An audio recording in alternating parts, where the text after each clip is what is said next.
busy doing that sick thing. Let me create a real quick post here.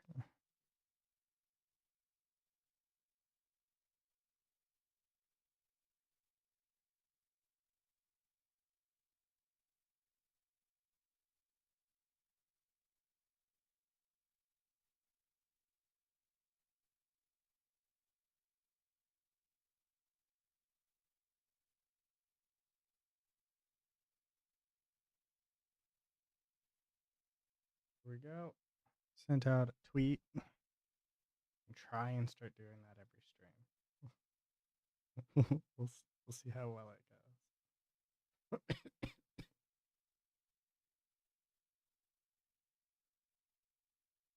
So the good news is that I got the ragdolls working. Like the ragdoll itself collapses correctly now. So if we go to the stress test,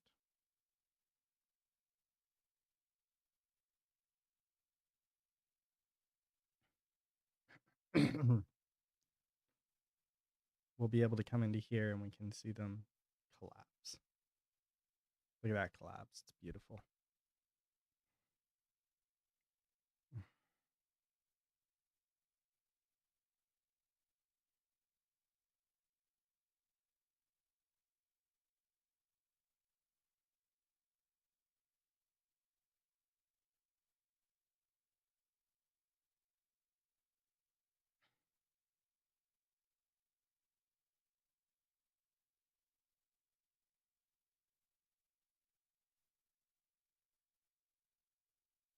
Okay, let's try that.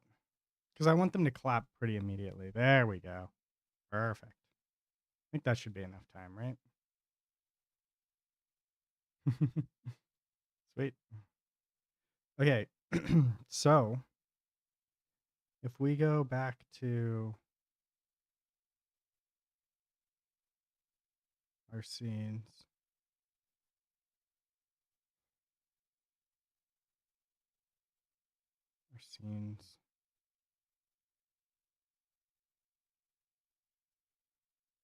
the scenes are scenes are scening. Oh yeah, here we go.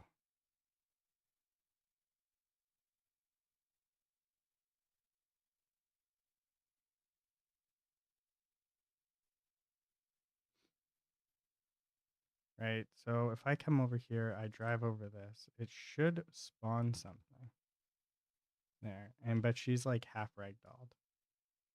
And I'm gonna have to fix that again. I'm not actually sure why she's half ragdolled right now. I feel like it's spawn ragdoll order. We go to the prefab for her, go back to here, come into here, click to here. There's nothing here, and I want this to happen if ragdoll is true. So now if I go back to the scene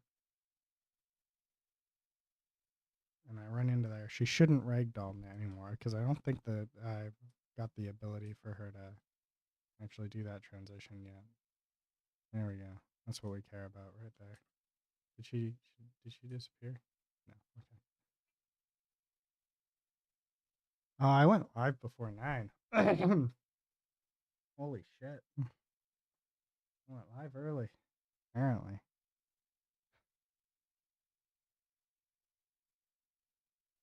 I'd say I'm sorry, but I don't think that's much of an excuse, to be honest.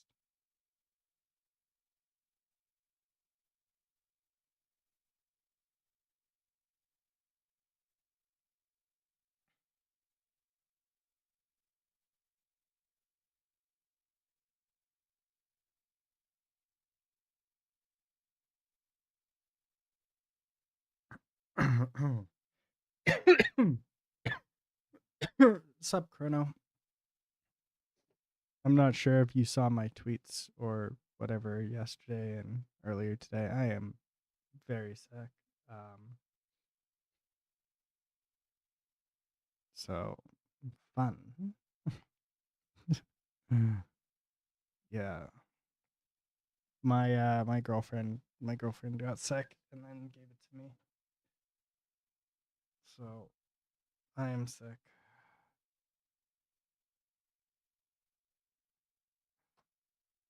I'll post it. Give me a sec.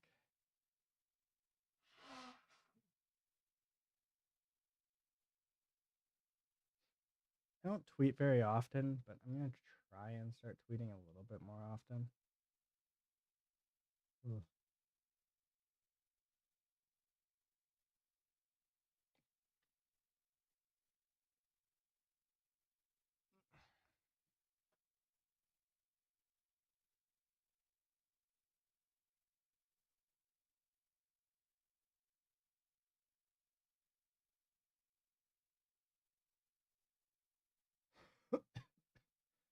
I'm just trying to figure out where the.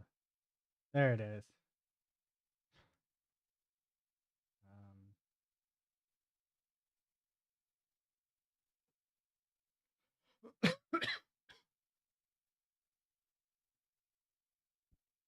Shit happens.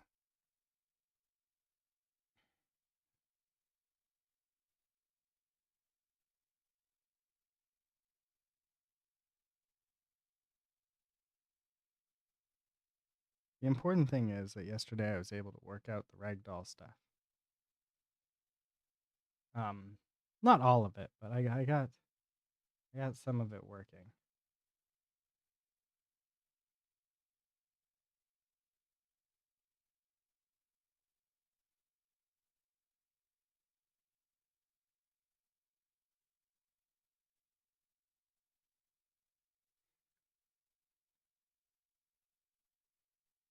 So, show you the actual issue that we were having. It's kind of interesting. So, what was happening is this character joint here was set to auto configure it, and these were turning into zeros, or they were too close to zeros or something like that, and it was causing them to clump together because it got confused. The math doesn't work out. The math wasn't mathing. Or I guess I should say the math that was being used falls apart with zeros or something along those lines. So if you're actually doing ragdolls on summoned bodies, you don't want to have character joints be auto configured, uh, auto configured connected anchor. You want them to be um, so you can have them. So if I go like this, right, and we go. I think I've still got the pelvis. I think this is the upper chest. Okay, upper chest. Here we go.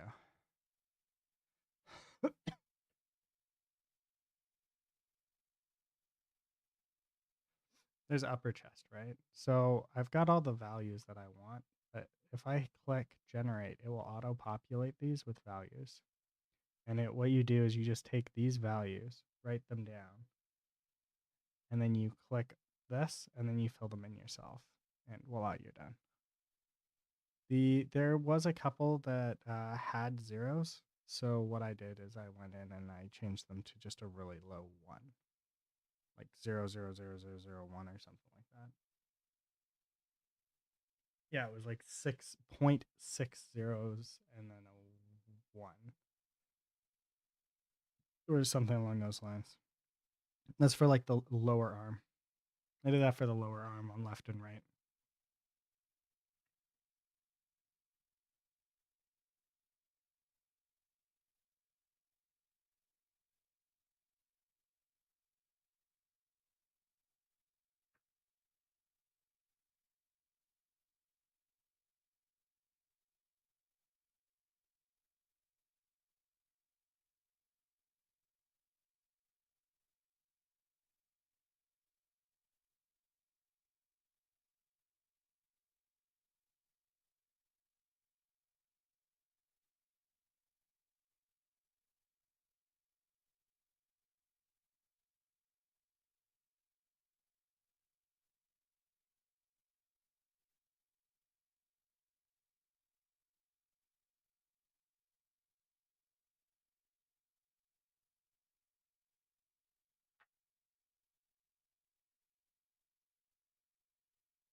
So now what we need to do is fix the code that I had broken. So the summon code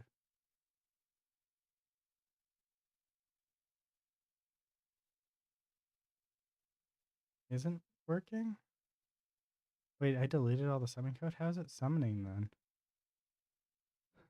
then? What?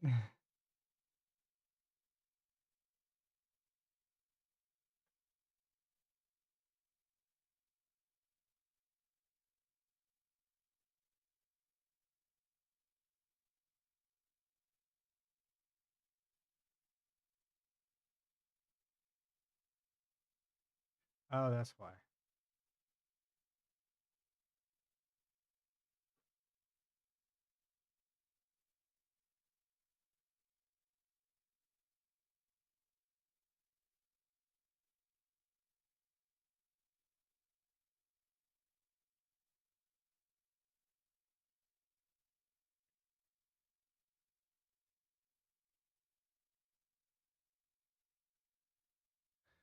It's what a voodoo magic. Maybe just a little bit.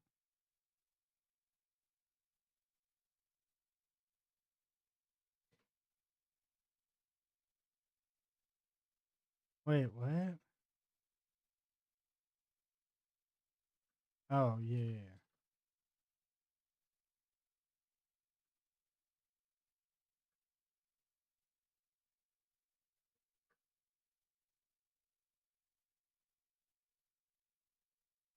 Hmm.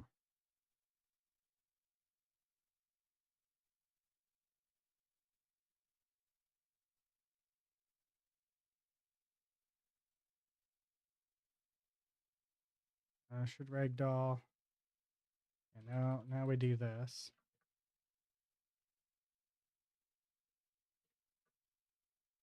And this.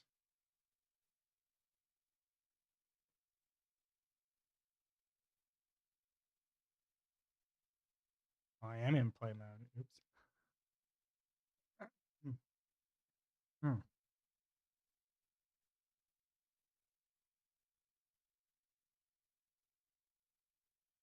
Just gotta think logically about the steps that we need to take, right?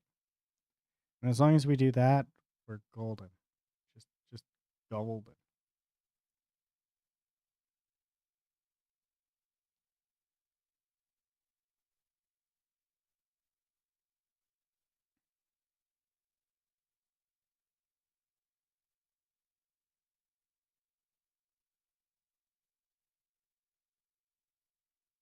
We're gonna do that.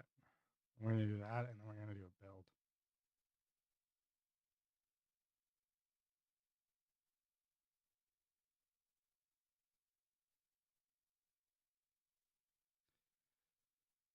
How was your day yesterday, Chrono? Sorry if I'm a little bit of low energy today.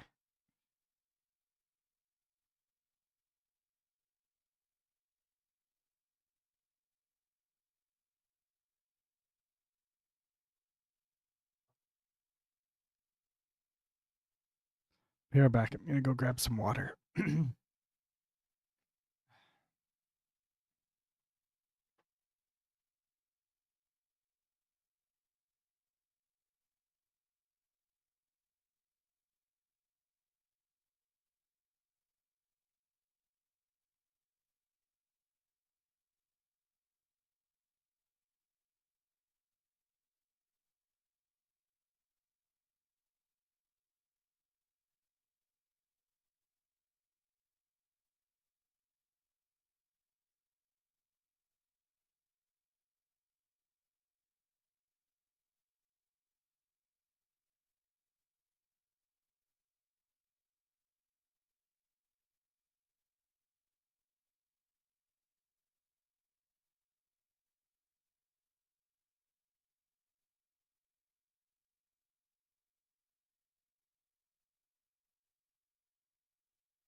Yesterday was only I'm sorry to hear that.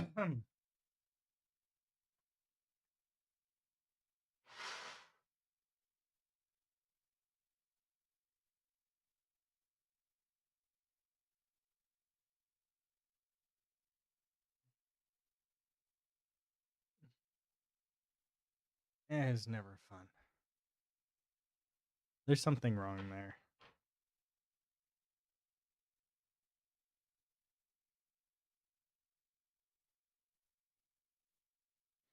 Okay, so we're going to restructure all of this because we pretty much got it right the first time, right?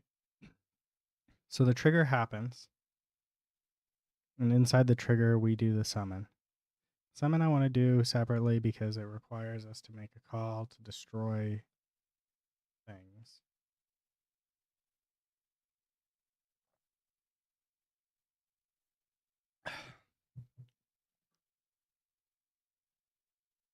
We're gonna do this. Ooh.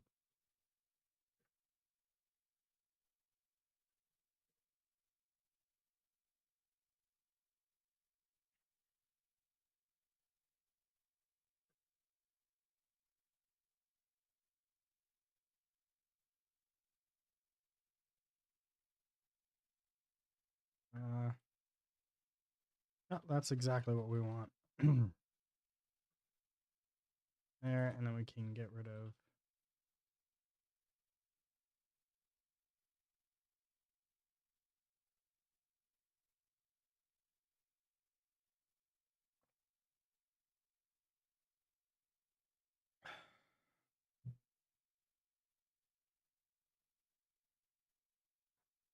Oh, that's what the M component was being used for again.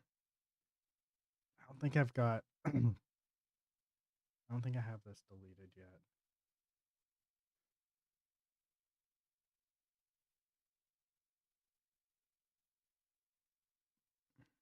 Fuck, I don't remember what M component was.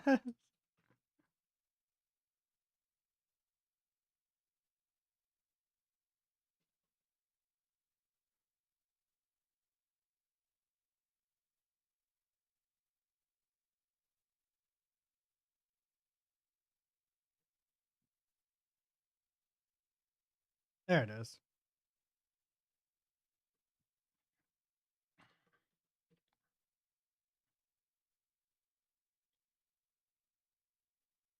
This happens after the launcher. Perfect.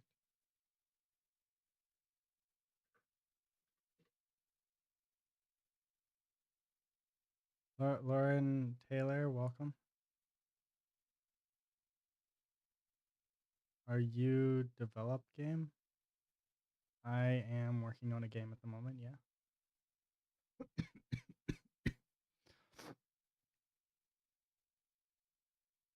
I'm currently in the process of being sick and working on this game.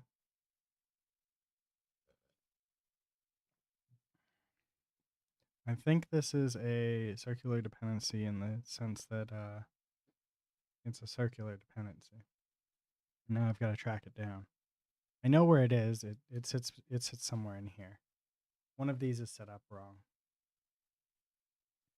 So what we're going to do is we're going to close all of these. And we're just going to open these one after another. And then we're going to rearrange these so they actually are in the correct order.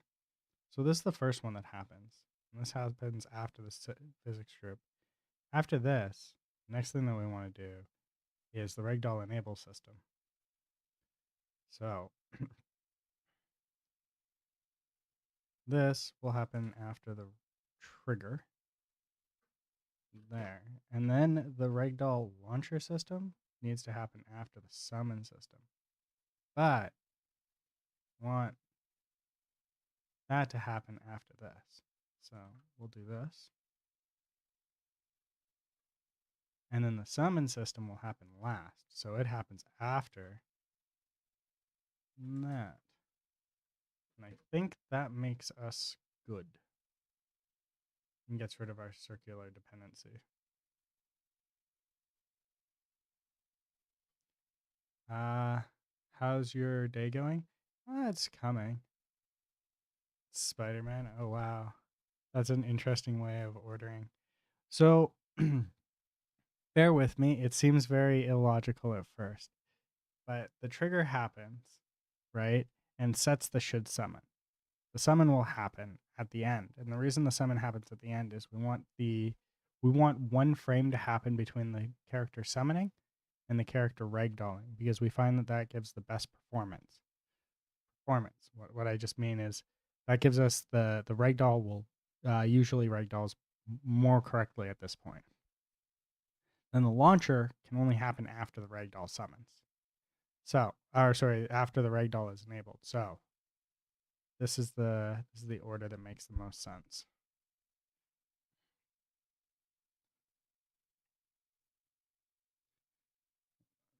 We don't have our circular dependency anymore. What's this?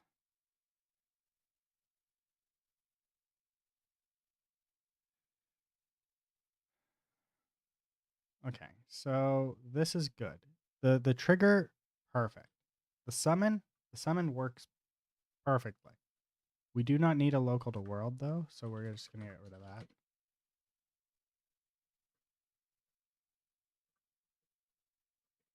Do we need a ragdoll data? Is that being used? Yeah, it is. Spawn tag. Right, this is there just as a filter.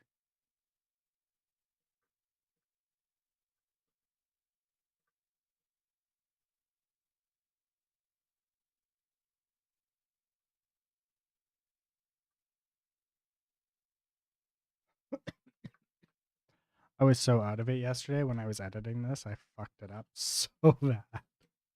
I fucked up so much stuff yesterday. We can get rid of this. We don't need this anymore.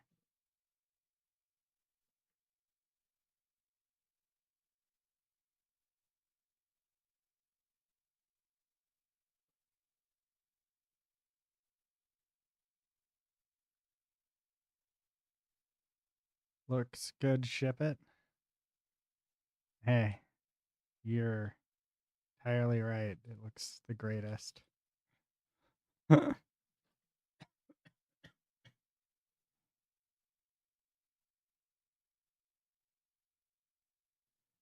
don't think we're actually using this at all.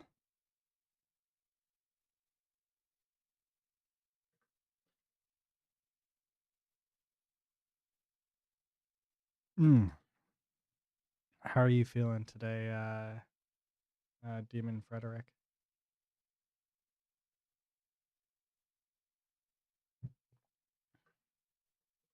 Almost got the ragdoll system in.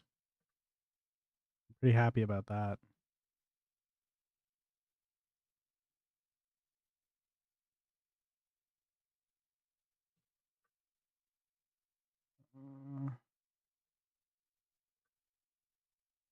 Let's see references. What's this? Right, we don't need that. Why are we even bringing that in there? Do we care about the pedestrian alive tag? No, we don't. Get rid of it. Beautiful.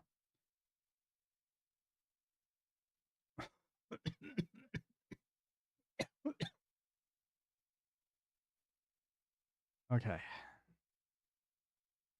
So this should just be enabling the ragdoll.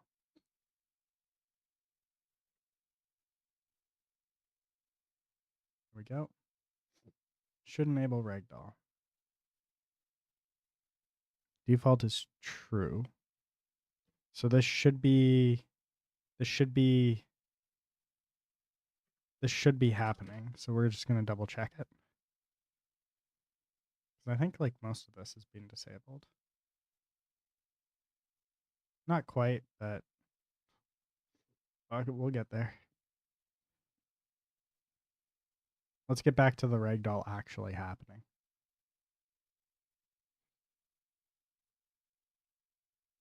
Come on.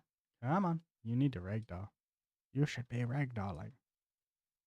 Unless you don't have the required things attached to you.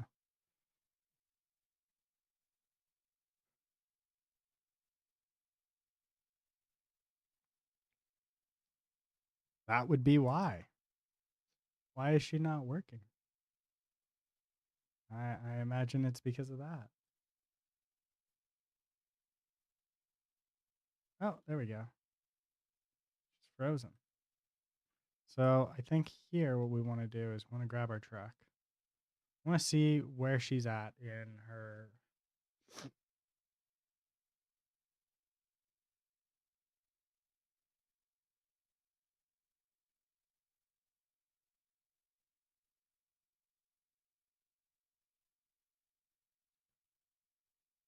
I want to see what she looks like,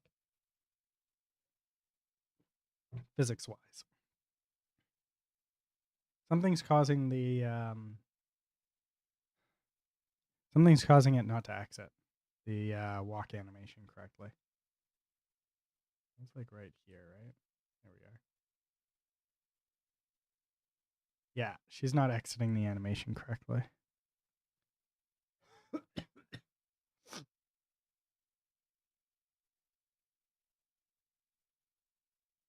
I fucked up the animation. No.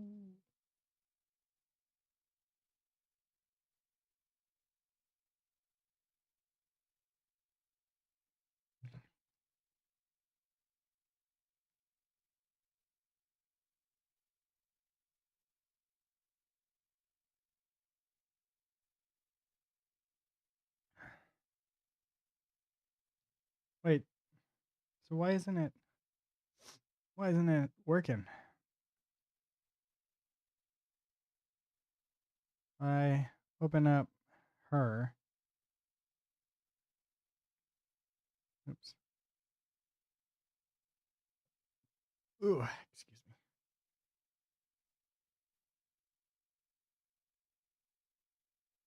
Oh, that's why. There we go.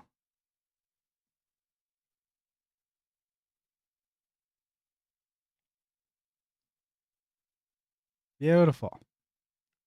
Watch this. It's gonna be great. We're driving a sphere, and she's gonna ragdoll down onto me. Ragdoll onto the truck. There we go. Proper ragdolls. Now happening.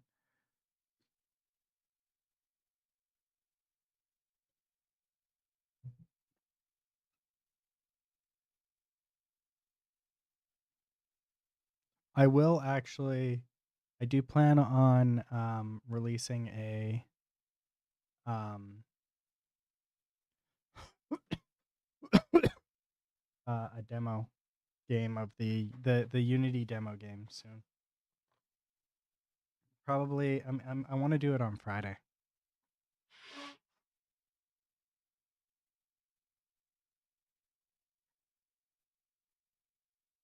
Provided everything goes as planned, I'll be doing it on Friday.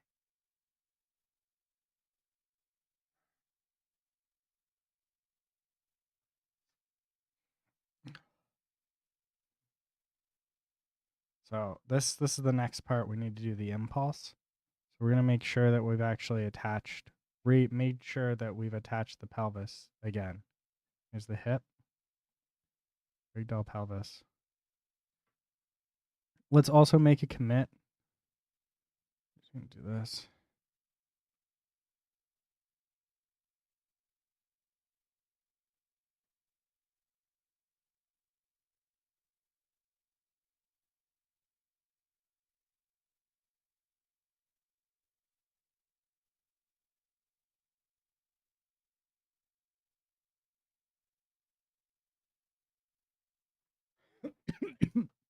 Now we're gonna work on the launcher. Launcher is very important. Ooh.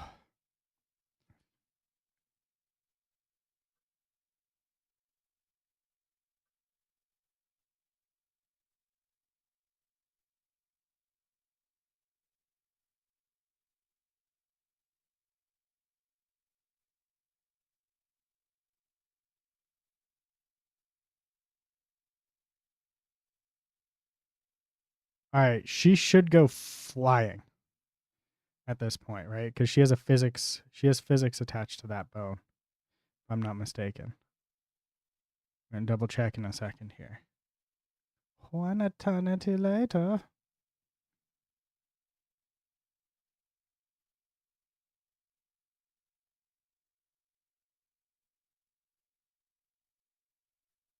We go to the inspector. The entity component inspector. This is not right.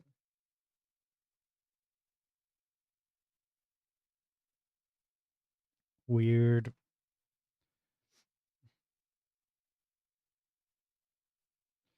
We're just gonna move one of these girls in here.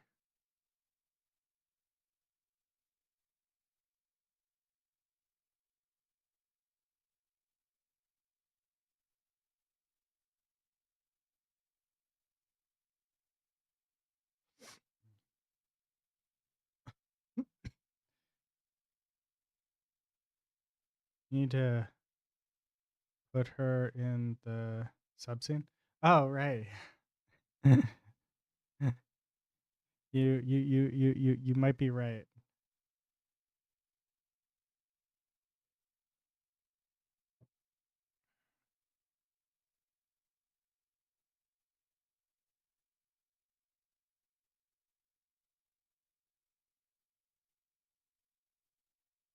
Wonder if she's gonna ragdoll right away. Yeah, she did. She did not launch though.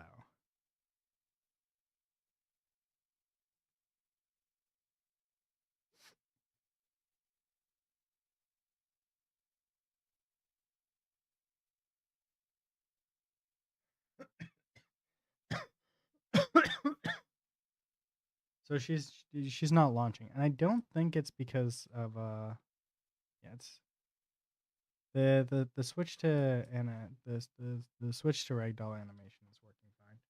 The oh, it's just not running. Yeah, it's not running that at all.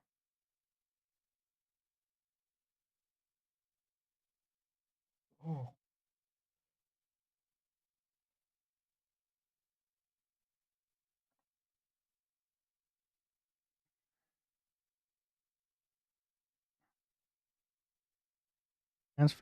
Transforms child buffer.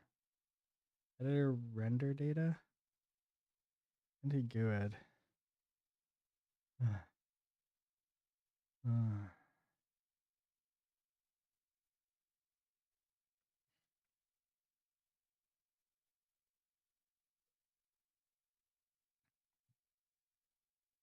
This should be defaulting to false.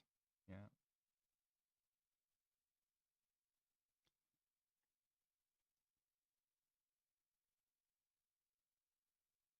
We've got that. Okay, so we've got this. The ragdoll pelvis tag. The local transform. The entity. And we have disabled have applied impulse. So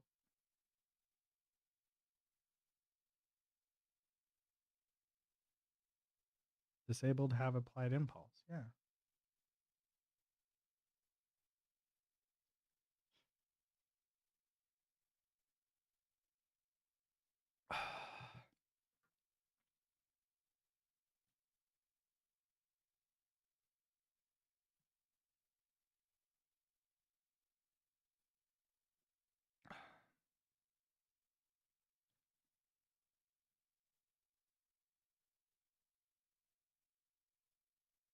This should be working.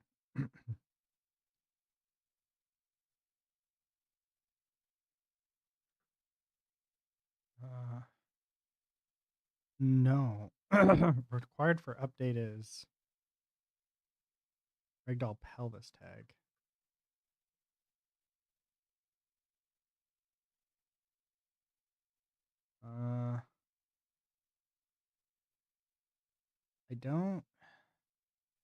I don't think that we need this.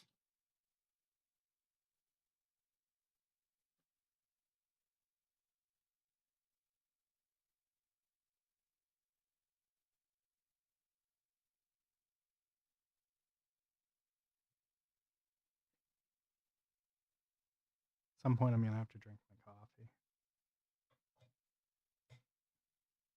Should almost be cold enough to actually drink without scalding my mouth.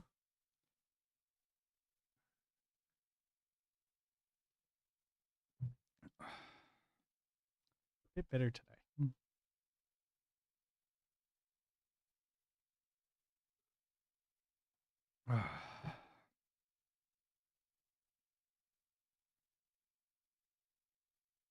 So all I want to see is I want to see that one little thing. I want to. No, it's just switching to ragdoll. After it switches to ragdoll, it stops. It's like, I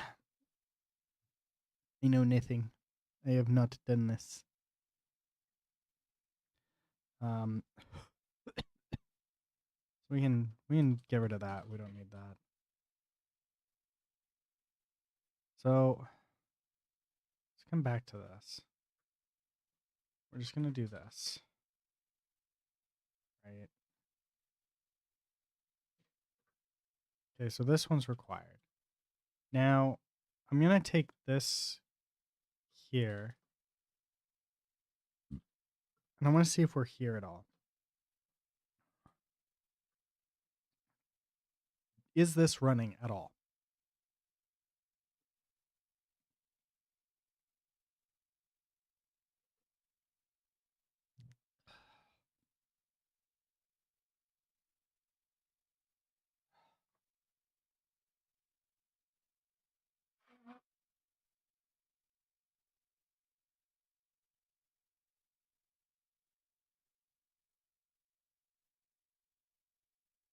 Where are we here? Yeah. Okay, clear. Hit play. It should run at least once.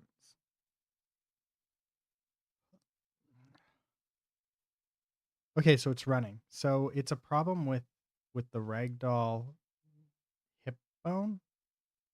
I don't think we're getting the right. The hip bone. The hip bone. Got something wrong in the hip bone here.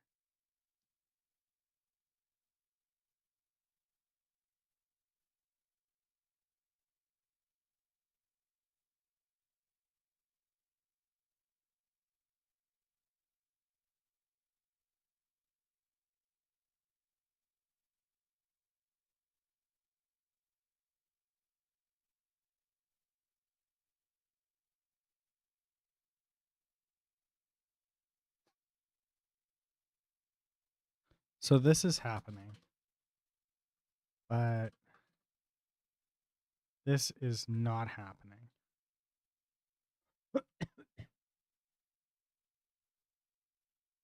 Oh, that's why. It doesn't have a should ragdoll tag.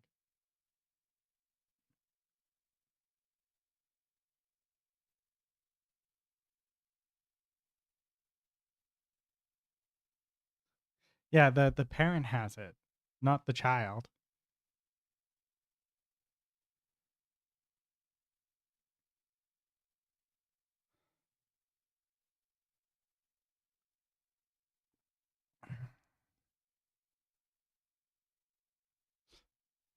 Let's see the moment of truth here. Does it work? She should fly. Just absolutely soar. We're applying so much force to her.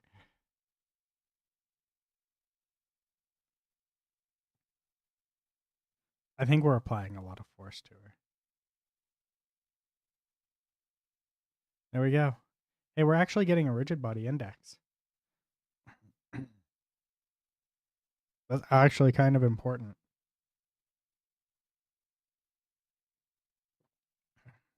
So, we're getting a rigid body index. It means that we should be able to use the rigid body index impulse. But maybe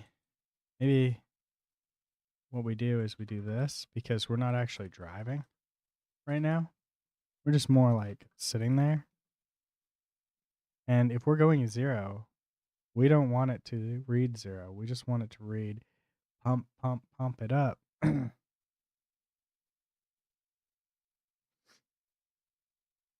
This should send her flying up. Hopefully. Let's give her a little bit more. Right there.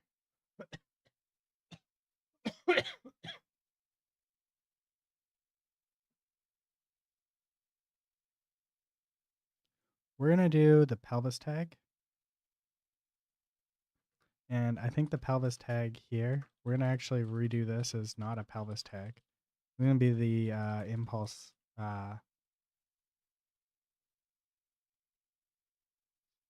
data.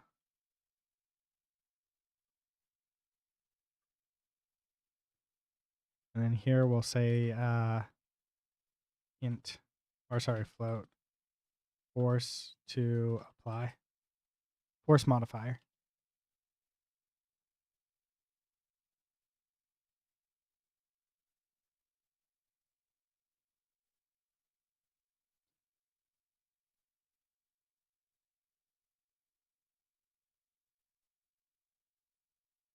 And say 5,000.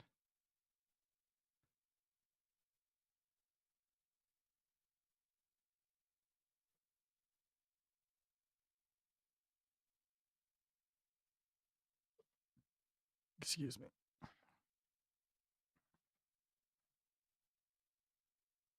What's the problem here?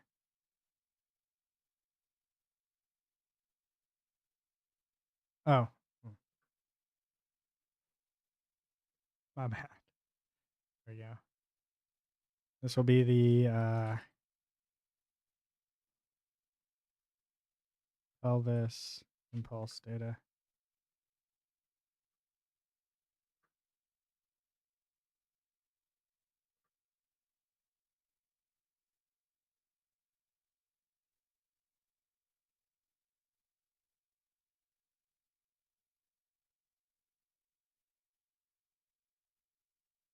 Hmm. Oh, right. Value read O. There we go.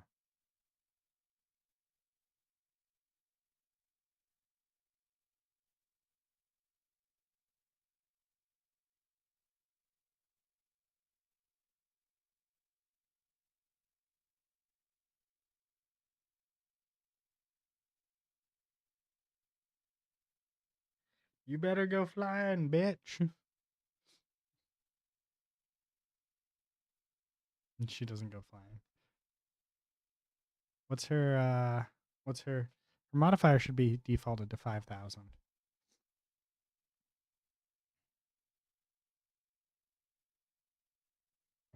Which I believe is more than enough to keep her afloat. Yeah, this should be more than enough. So it's not actually applying a force, is the takeaway.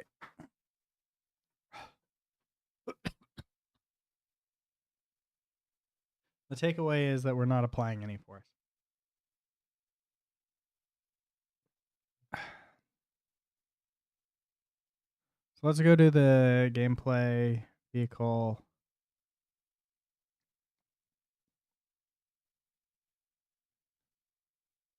The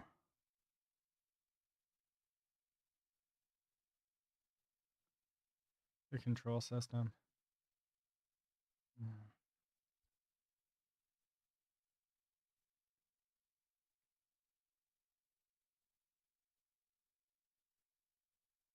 Just do this.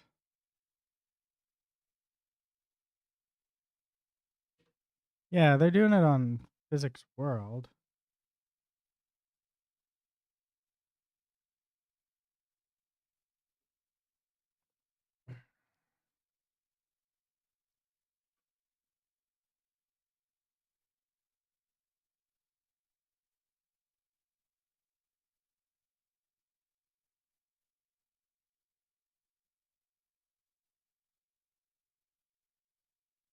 Here we go.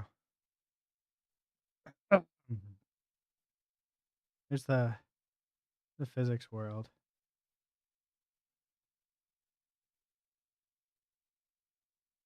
There's the on update. There's the Physics World.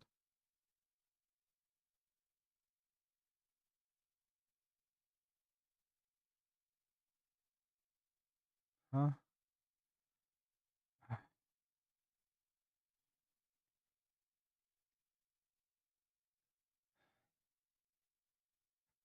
Um, one sec. So, physics world get singleton. Physics world singleton. What's this? Um, how am I getting the physics world?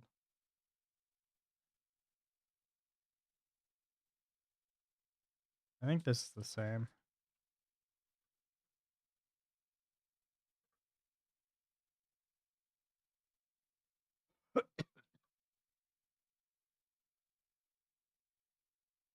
It is damn near the same.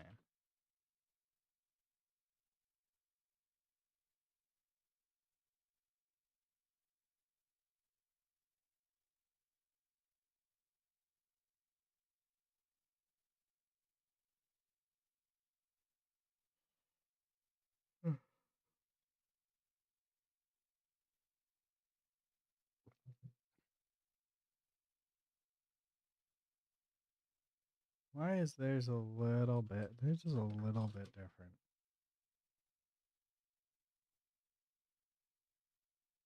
You know what? It's probably.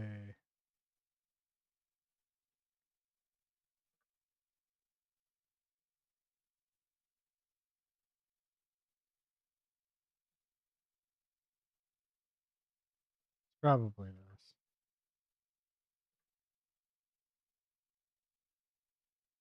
No, it's not. Interesting.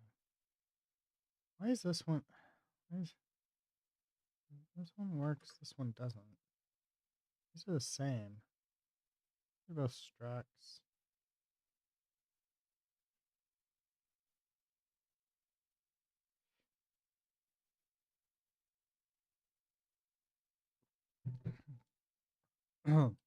It doesn't. Shouldn't actually matter.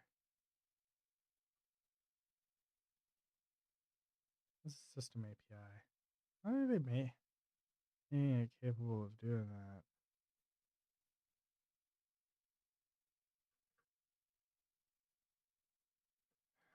These are the same.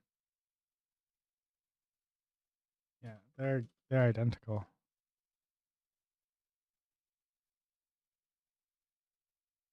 So this should work, right? We do the schedule for the wheel force,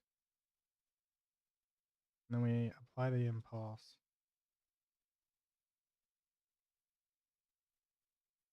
here. Oh, sorry. Which we want to do from the current entity, right?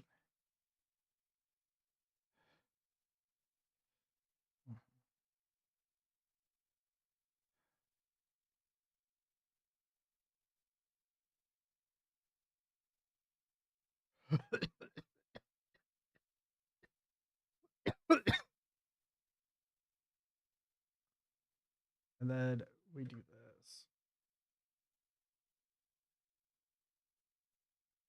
which this is the same, right? See, we've got 3.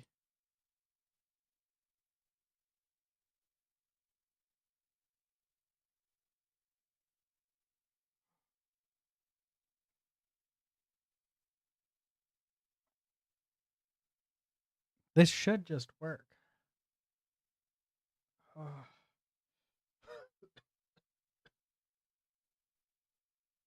But I don't think it does work.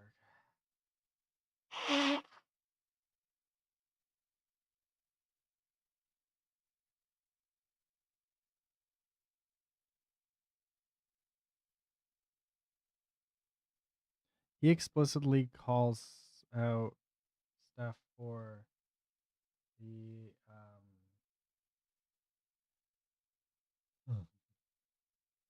yeah. Oh, sorry.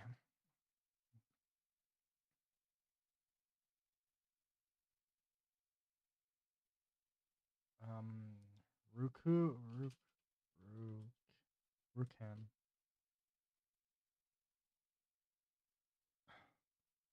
He never did answer my question. And he doesn't have any working with physics. He's got this simple physics, but doesn't really show anything special.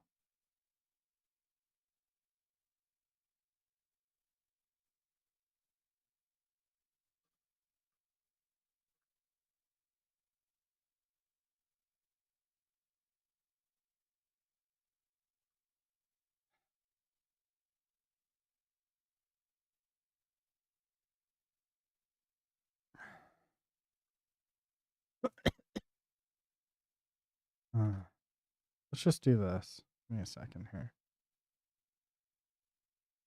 We're gonna give it an explicit up. New float 3 0.0f 1.0f 0.0f. I think that's correct.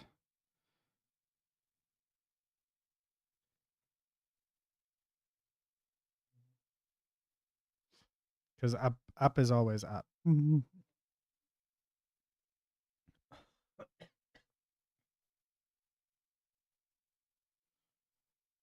can worry about like angles and stuff like that later. Let's just make sure she's not being pushed down.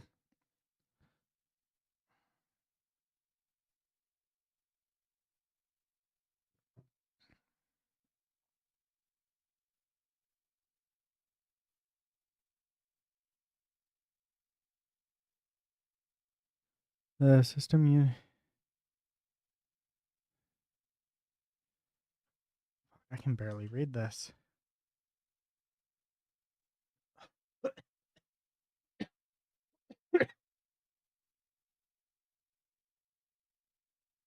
does this say? The system Unity physics system integrity check system reads Unity physics velocity via physics integrity check jobs record dynamic body integrity, but that type was not assigned to the dependency priority. Ensure the job or ensure correct behavior of other systems. The job or the dependencies must be assigned to the dependencies properly before running from the onUpdate method.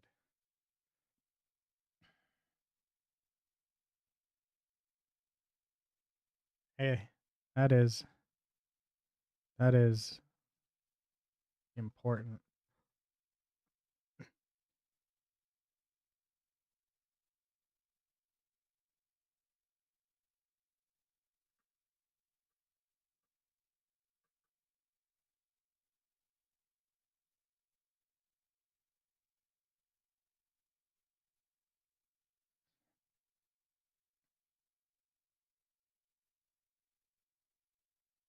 I don't think we actually need that.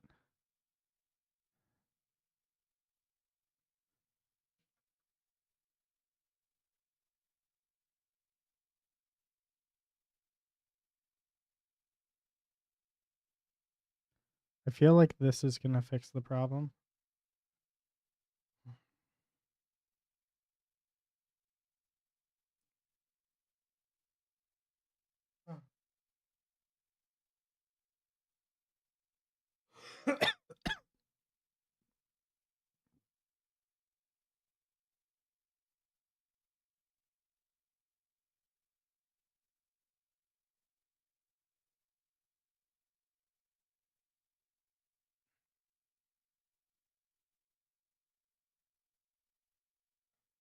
Okay, here we go. Here, play. See what happens.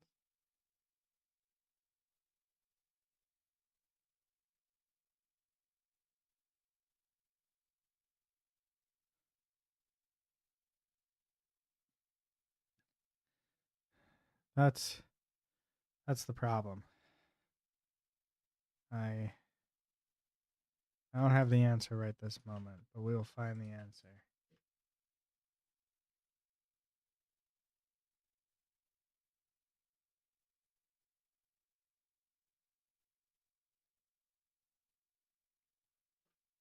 Need dots.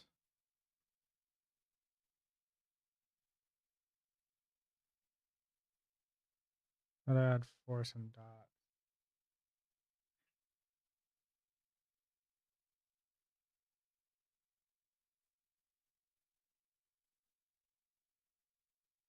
Physics are used in almost all games. We'll take a look at how we can make multiple objects interact with each other using physics in Unity Nodes, how we can apply force to the player to make him move, and lastly, how we can check for collisions on a specific player.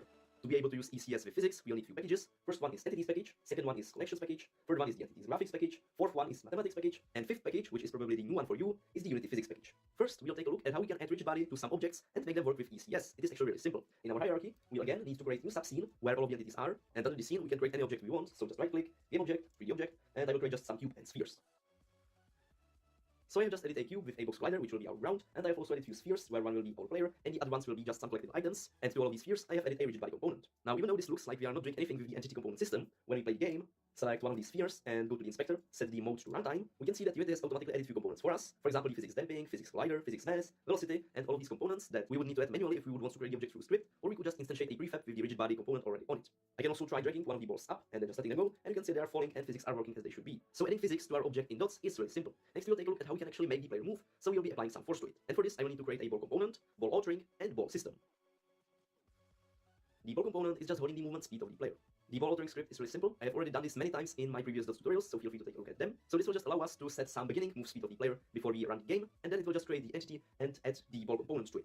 In the ball system, I'm first getting the entity manager because we'll probably need to use it at some point, and I'm also getting the reference to the input component, which we have been using in our last tutorial about getting input in Unity Dots. This component is just holding some data for the movement, mouse position, and some boolean if you are pressing the mouse button, which we won't really need. We are interested just in the movement. But if you have your own way in getting input in Dots, you can do it however you want. And don't forget to add using Unity.mathematics, collections, and physics, because we'll be working with some native arrays, and also we'll be adding force to the player. Then I'm creating a native array, which contains all of the entities, which we can get from the entity manager, and then I'm just going through all of the entities and checking if they have the ball component, which is right now just on the player object, and if they do have the component, we'll need to add some force to it. When we take a look at the player object in Unity, we can see there are many components, but the one that is handling the velocity is just called physics velocity. And this is the whole system that will make the player move based on the direction as we are pressing the keys. One thing you may notice that I did differently here is that I'm storing the component for the physics velocity in a reference RW. So this means that it is a reference and we are not just copying the data into another variable. So because it is a reference, we don't have to be assigning the component then back to the object. And it is ref RW because we want to read and also write to the component. So the way to get the ref RW is a bit different. We are not using entity manager, instead we are using the system API. And then from the physics velocity component, we can get the read and write. Would we want to do that inside of here instead, maybe? What if we do that instead? What if we do a system API here?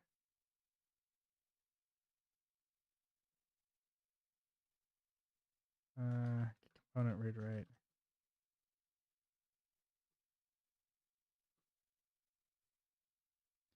Read write.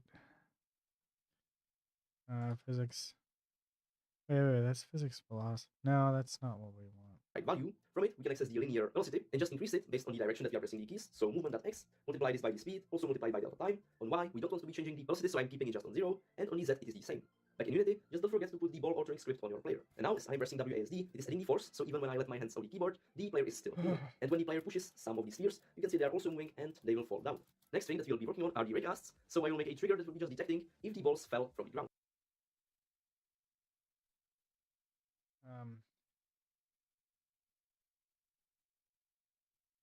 Unity dots physics impulse.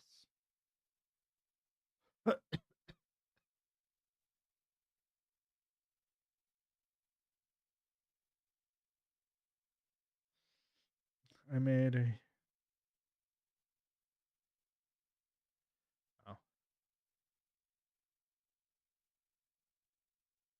uh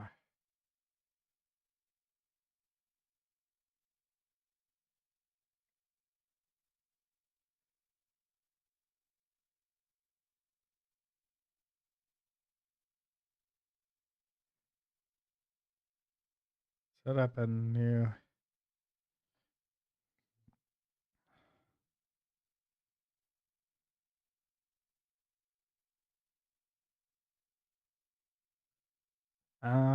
yeah, I don't think that he actually covers anything I care about.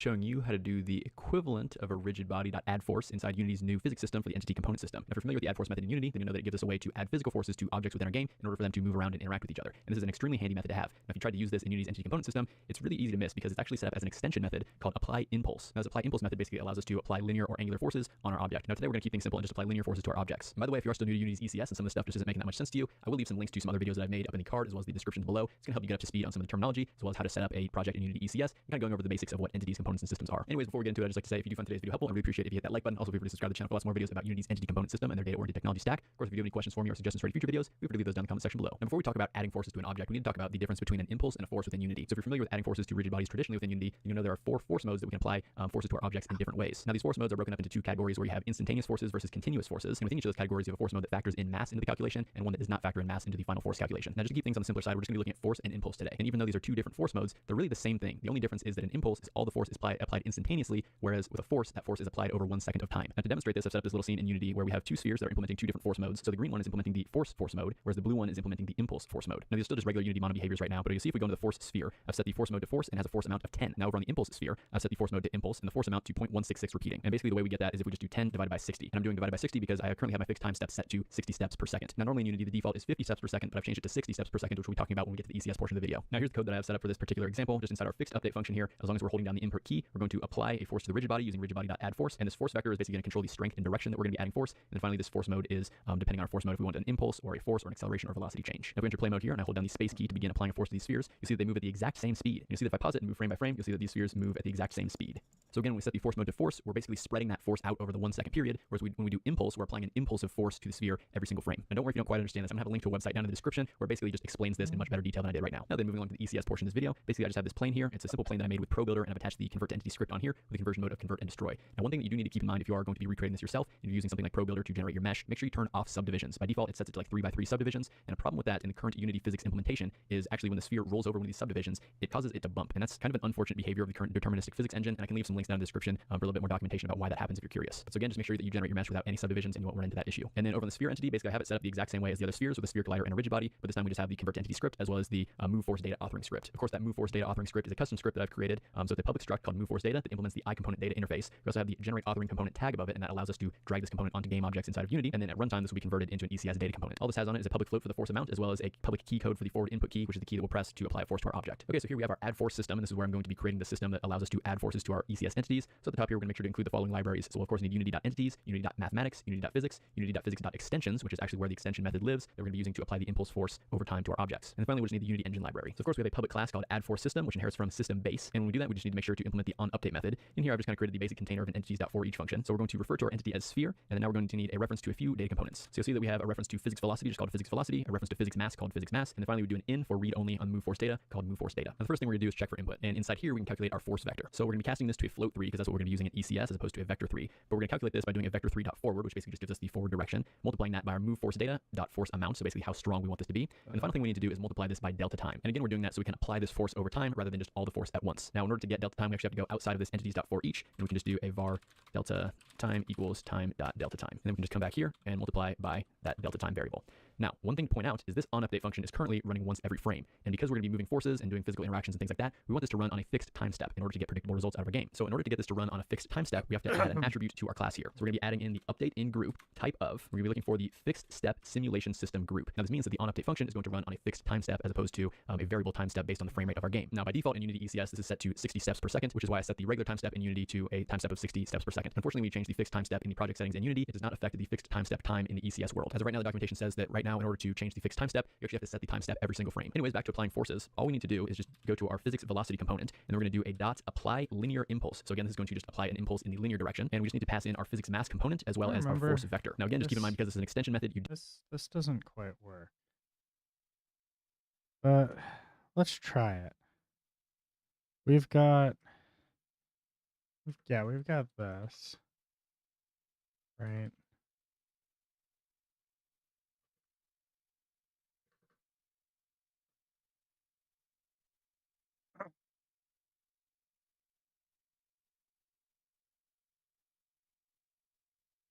You read right. Apply linear impulse.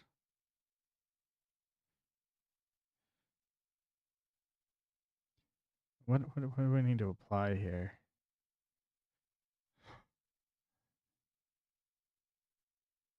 Physics mass and a float 3.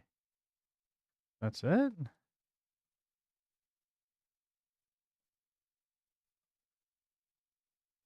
And then our lovely little float 3 here, which is the impulse in question. We want this to be violent.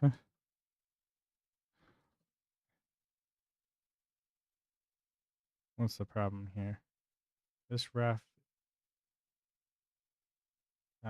this must be a value of type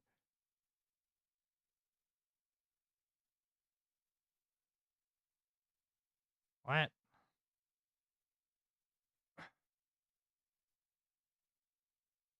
Being passed in read right, yeah. This be read only maybe? Wait. Give me a sec here.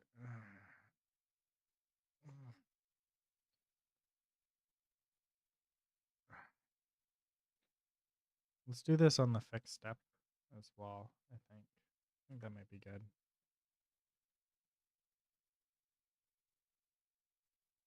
Update in group. Type of fixed simulation group. What's the issue here?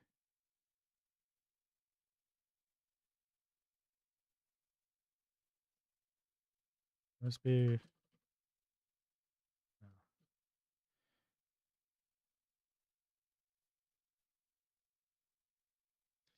This value is a reference to an actual component data.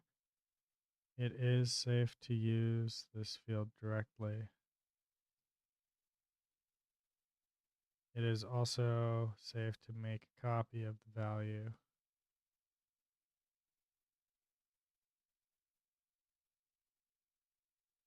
It is inherently unsafe to structure changes.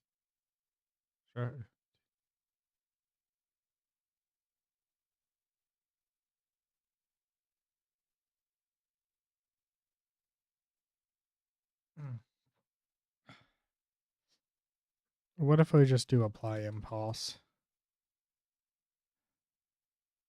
Right? What does apply impulse require? Does it just want me to pass it in as like the first variable? I don't think it does.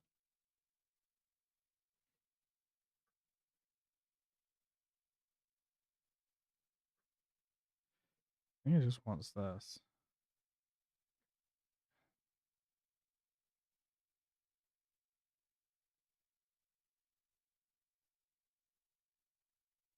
Oh, this wants a quaternion. Apply linear impulse.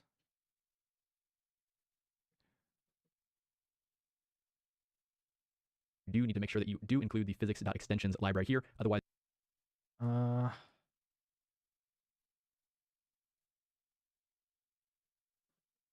Unity physics extension, it's there. Yeah.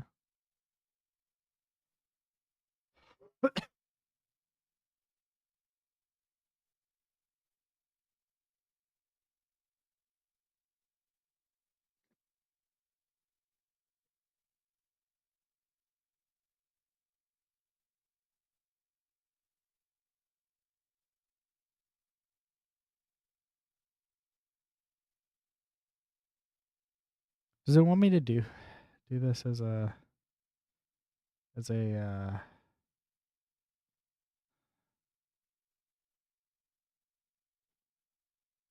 ugh.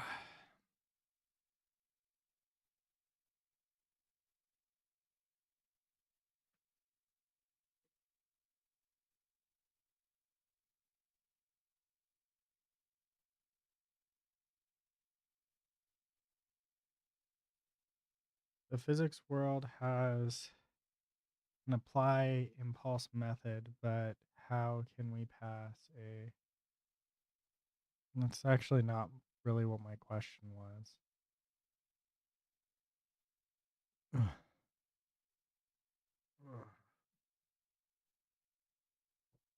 Ugh.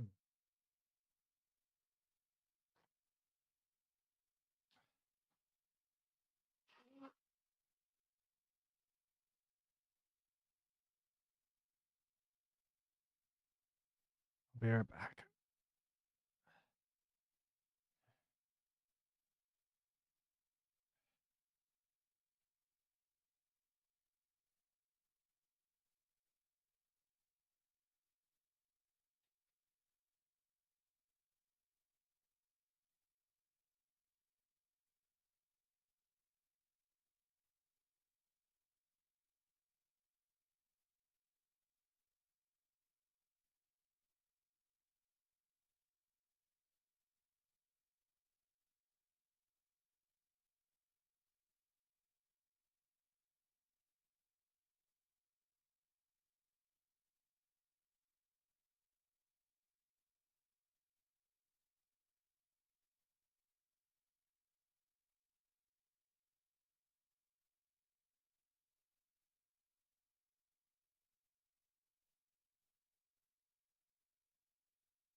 Welcome back. I am also back.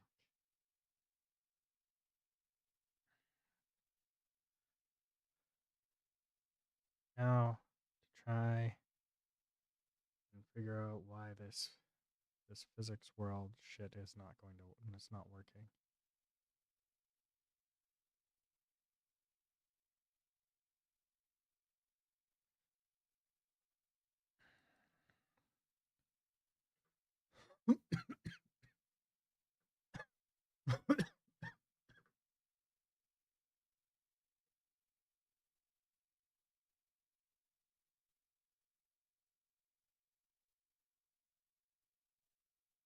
They're literally stating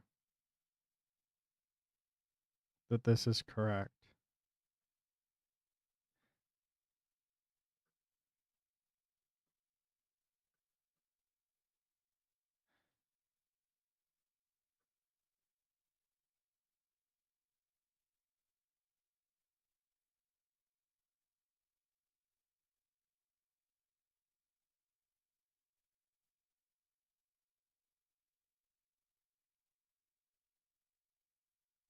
Mm.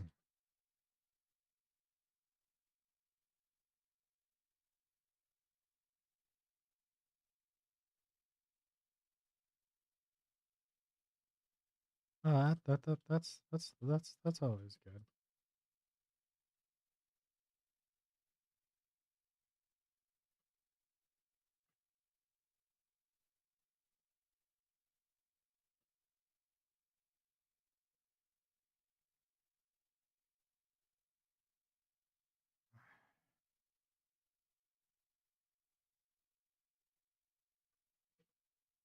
Let's try that because we don't actually care about the location.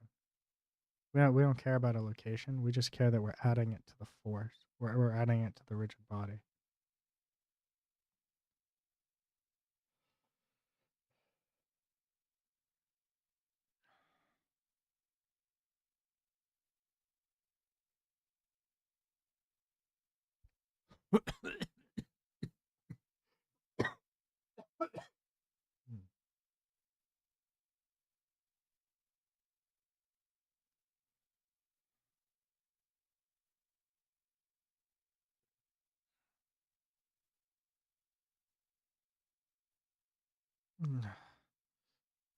Okay, let's see if she goes flying.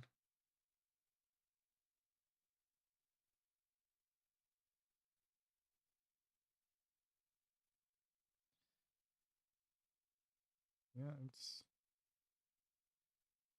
Oh, that worked. It worked. Huh.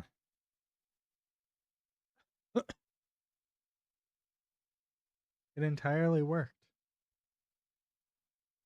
It just doesn't work on the pre-spawned ones, which I'm completely fine with. We don't. No, I don't actually know why, but that's all that matters right there. It worked.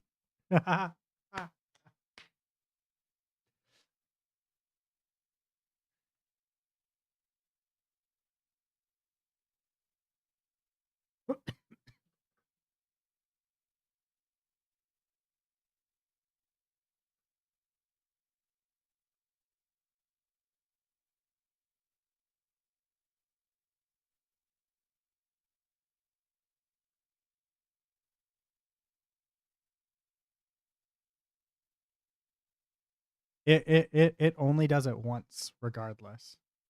Like it will only apply the rigid the force once, and then it just won't do it again.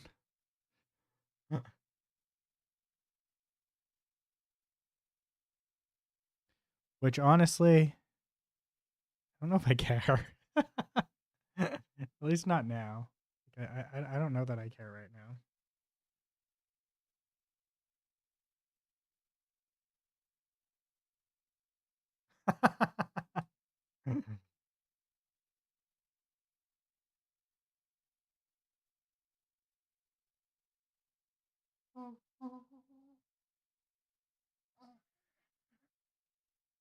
Oh, my face.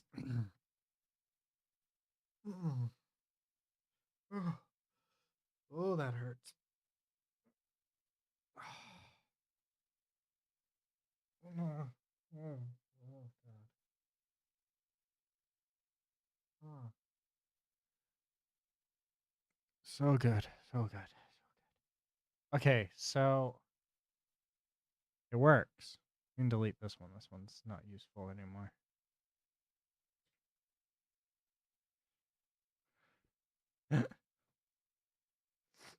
So now what we want to do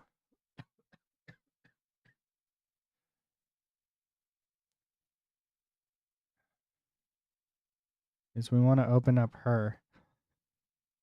And then we need to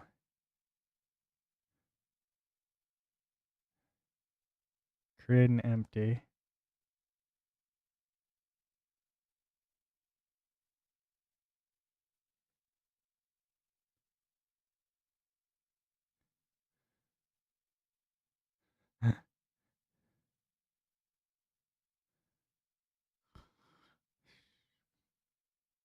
Where's my empty? There we go. This is gonna be kind of painful. I'm gonna move it here. I don't think it's gonna let me. Oh, wait. Yeah, sweet. There we go.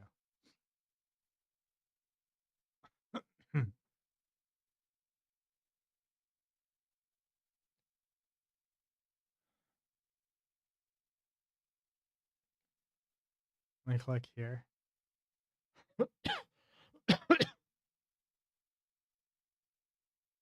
And we put a physics shape on it and then just do the ragdoll. And that's it. And we're done. I'll add component physics shape.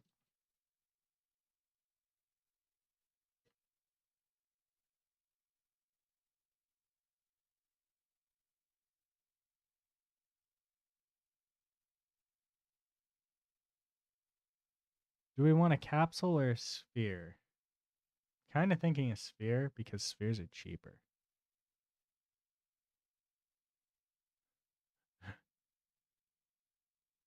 There. And then we save. And then we go to scripts, authoring.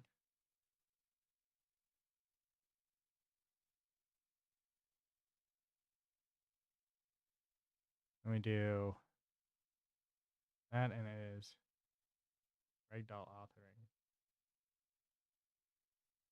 It's not ragdoll authoring.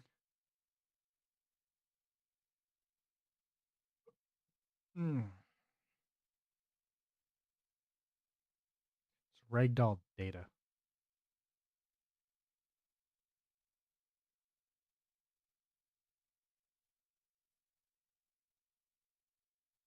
We do that.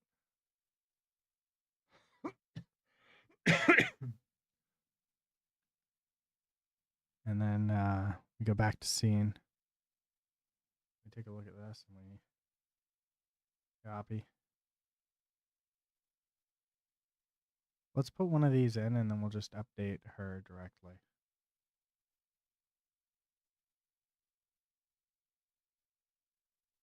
Paste. I'll trigger. Copy.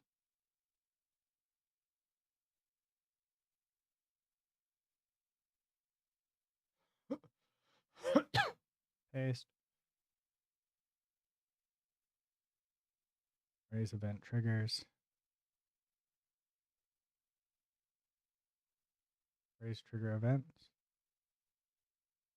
Yeah. There we go. Then we come to here and we do override and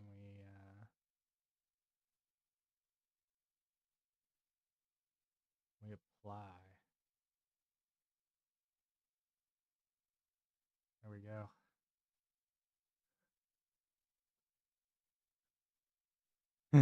Now what do you think will happen? Will it work? Will it blend?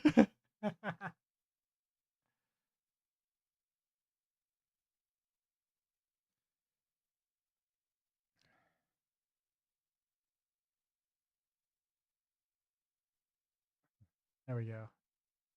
Let's hit play and see what happens. This is either going to work or it's not. Who thinks this is going to work? Say 1 if you think it's going to work, 2 if you think it's not going to work, and 3 if you're completely unsure.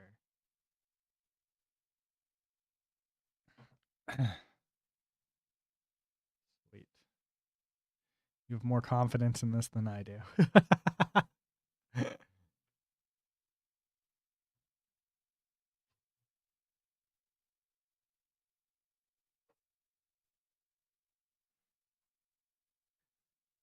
There they are. Let's run them over. Whee! Please work. It doesn't work.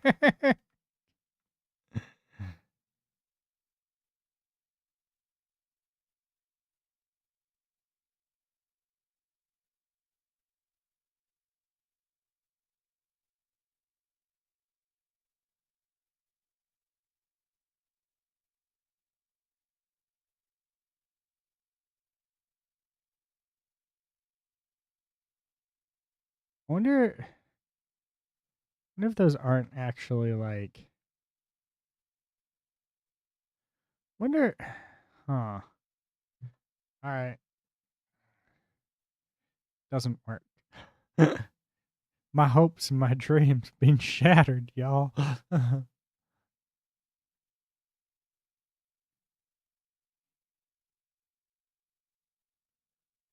gonna disable them for now. Oh, that's not what I wanted. I wanted to disable this, the Rins walking.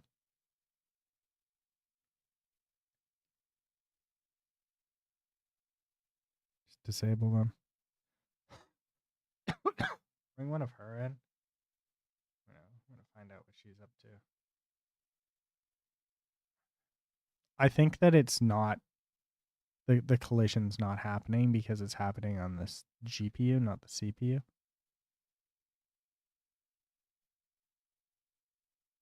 Wait, what was that?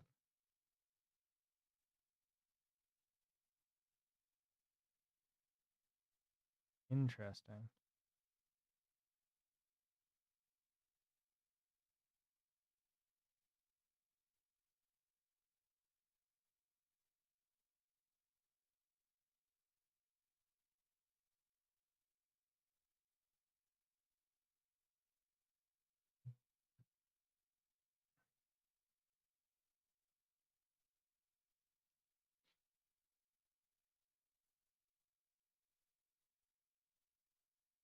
I can. Well, I can turn on the debug stuff. Well, they don't actually have colliders. They have they have triggers.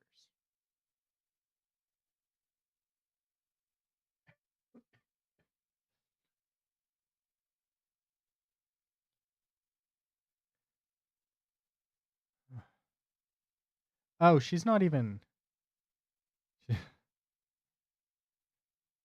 One sec. We're gonna try that again.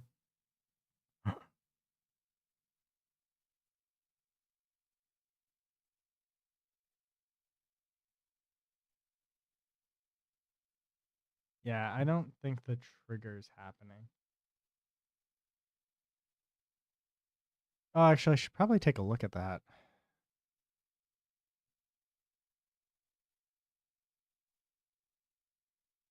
Because it's not.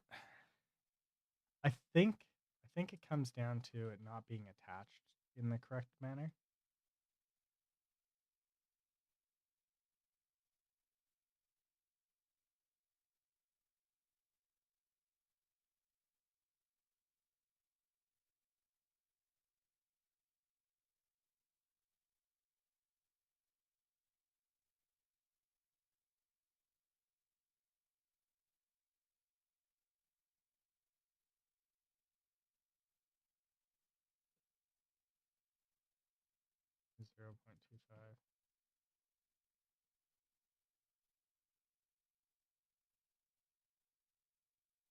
That's not.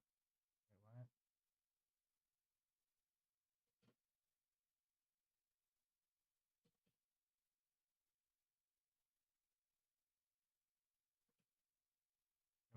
We just wanted this. There we go.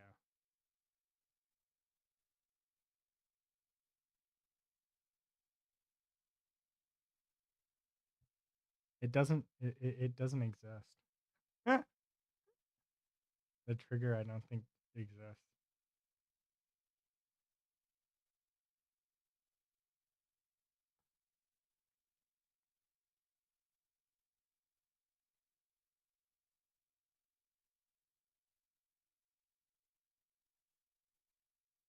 No, it still exists, yeah.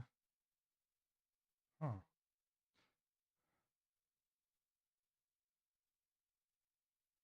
I wonder. Okay, there we go. Let's hit play and we'll see what happens. I'm going to see where if the trigger is moving. There's the mesh, right? Here's the trigger. So the trigger is moving.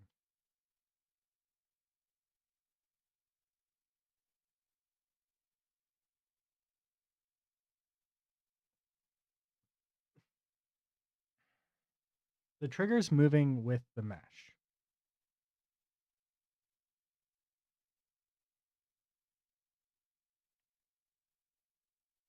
Let's add a 3D sphere.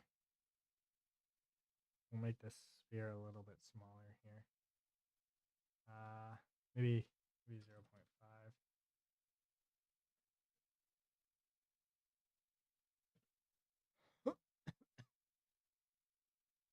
Oh, let's make this a bit bigger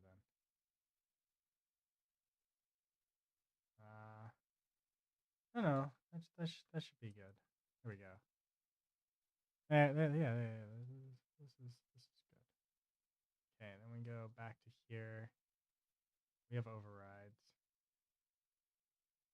and we don't want. We want that apply.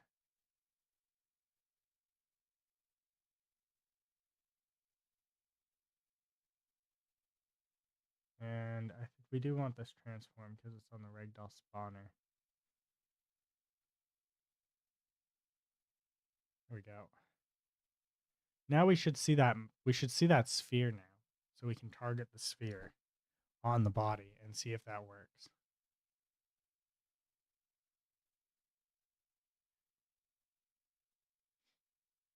There's the problem. So what happens if I run over this?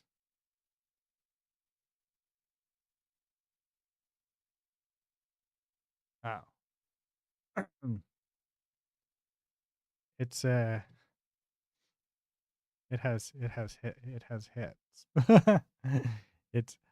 It's blocking. That sphere is blocking. That's not good. That sphere should not be blocking.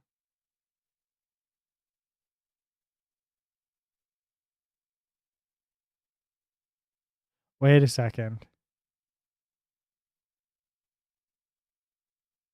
Did I do something wrong here?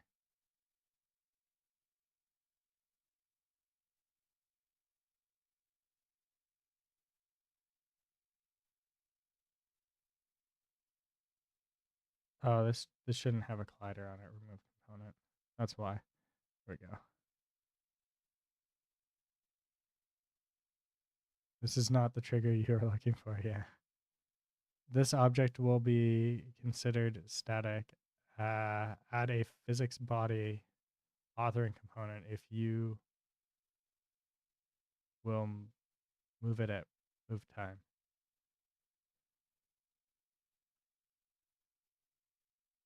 Physics body.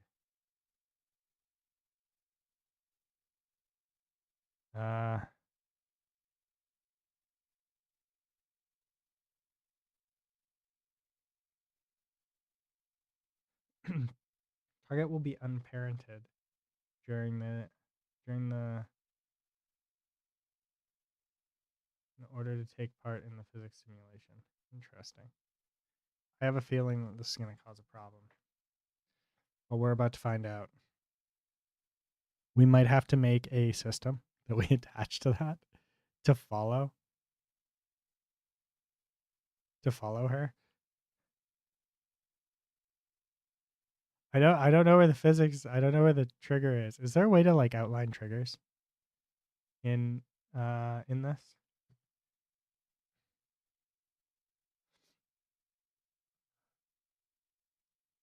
Nope. Oh. That's Unity, why does Unity gotta troll me?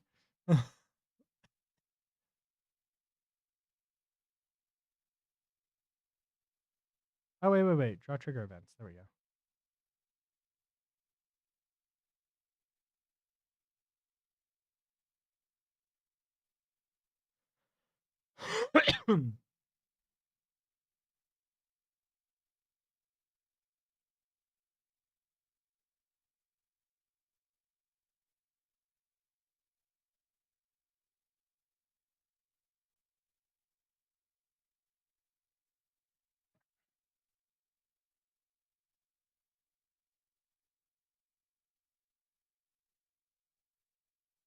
Draw trigger events.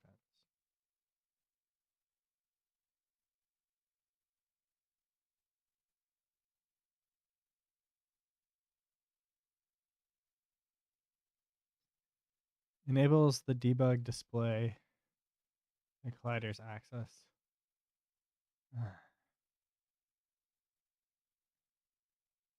Okay, let's see if the triggers work.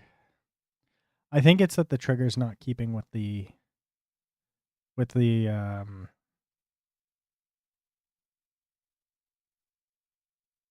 this one works. Well, at least we know that works. We have no idea where her trigger is, though. Oh, wait. I think that it fell through the world. I think that's it. It has gravity attached to it. Bet you that's what it is.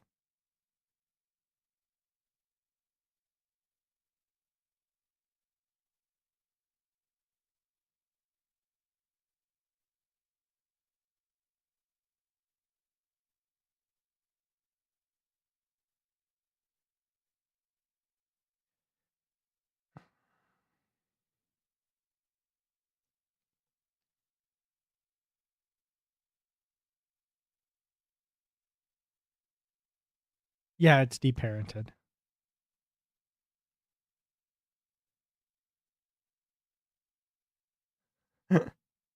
It works, but it's deparented, so we have to move it.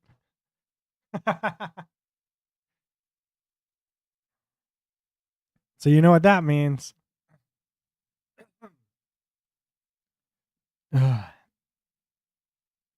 We have to write a new system. More systems. All the systems. Everything is a system. Ragdoll systems.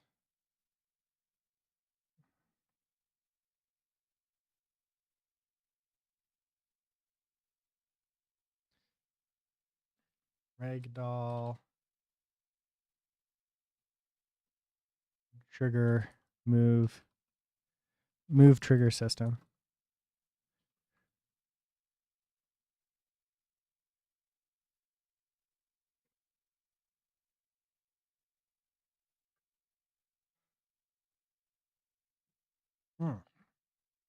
Excuse me.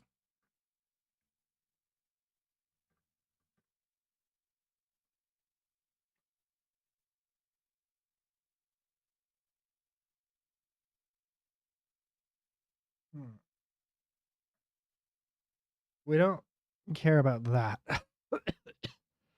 We care about the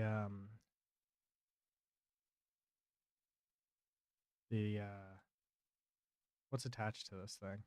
Sorry, give me a second. We attached an authoring to it, and I don't remember which one. Are you actually going to do entities?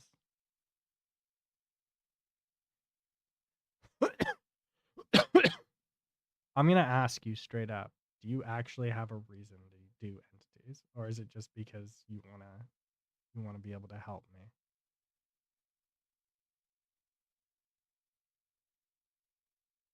Oh, you're just gonna mess with it. Okay, that works. I just want to make sure that you're doing it for the right reasons. Yeah. No, learning's a great reason. So this is what we want, right? And see, parent.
I was making a character controller to make a simple FPS before, and lost interest in doing game dev stuff.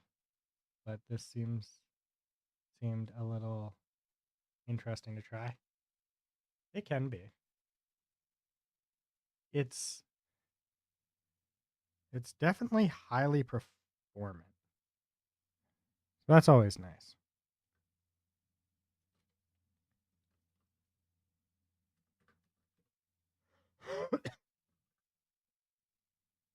Now, this is attached to a thing, although I don't think I care too much about doing this automatically. Mono and entities together. You're really not you're supposed to avoid that, right? Like you're gonna have to do it, but you want to avoid it.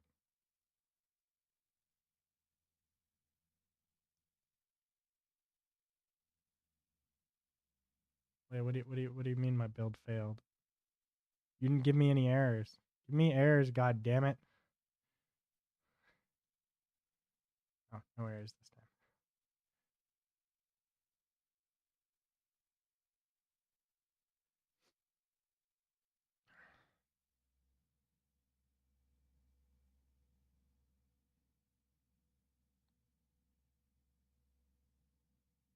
Now we need a system.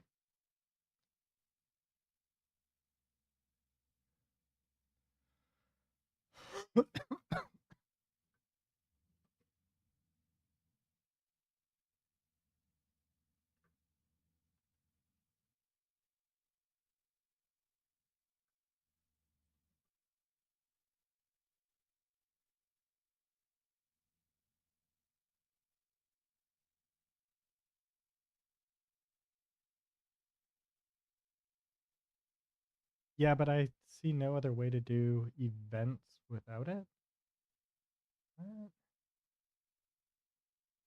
When you say events, what exactly do you mean by events? Um,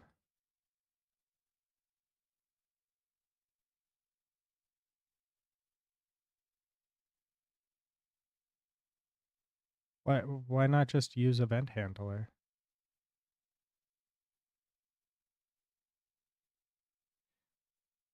Dots is just going to make that more complicated. Oh wait, sorry. Yeah, you wanted to learn dots. Yeah. No. Totally. Getting out information out of dots into the wider world is important. Sorry, I'm still a little foggy.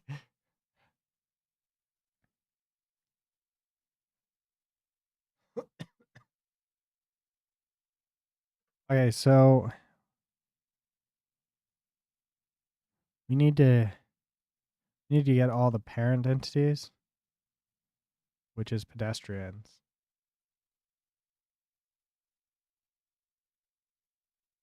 Random move authoring.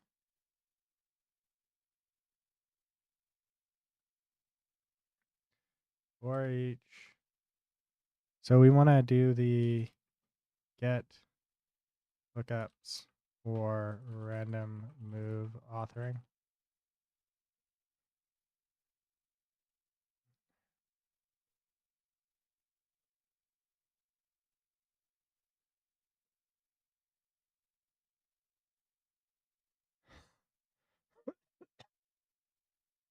What? That's not what I said.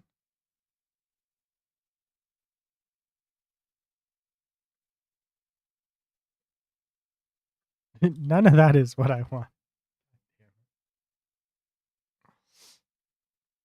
We're just going to do this. We're just going to do this. Before I get any further here, get add assets, get status, get commit, ragdoll, impulse, working.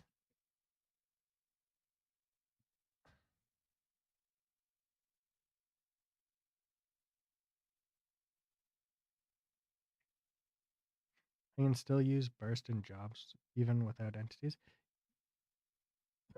Sure, in mono. But if you're using dots, you need entities and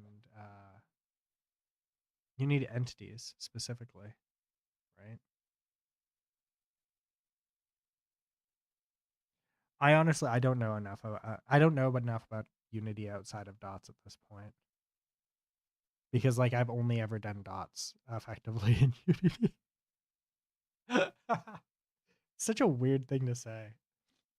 How much Unity have you used? Almost none. Just all dots. All dots.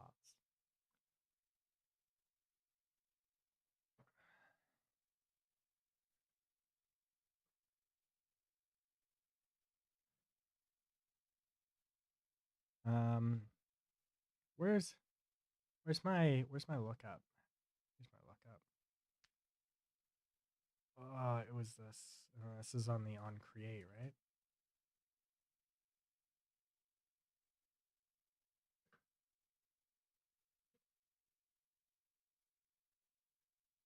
right? This would be the move speed.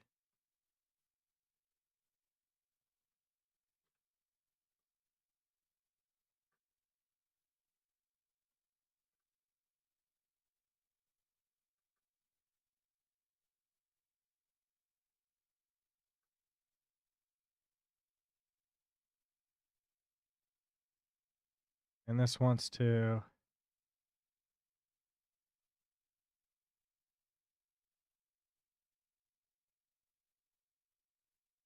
right. And I think this wants to be moved, right? You know what? It doesn't even matter.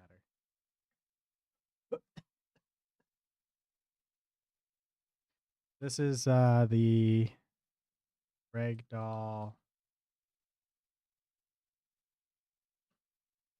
something. What was it? It was ragdoll summon. What's that? Ragdoll data authoring. So ragdoll data.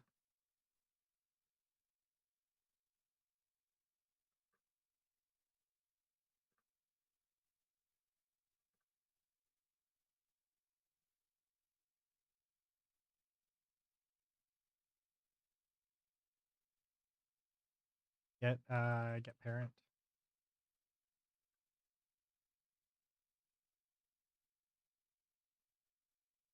Component lookup. Get component. No, it's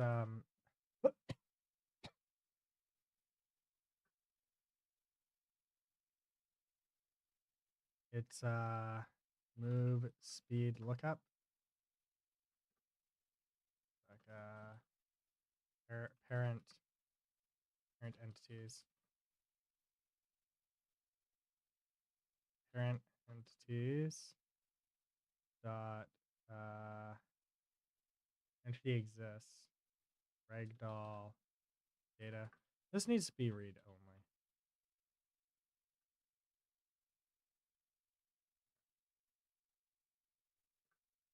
Dot value read only dot parent entity. If then we get the entity, get parent.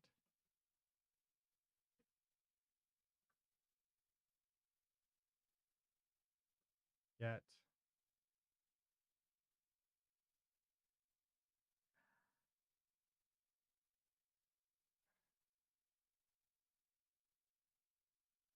component, try get component.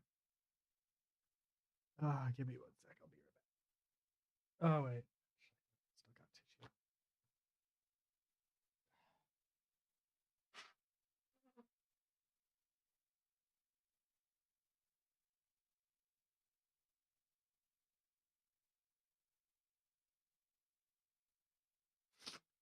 tissue. I'll be right back.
I just had an idea. 'Cause it's gonna be unparented, right? What if I attach it to the skeleton or the mesh?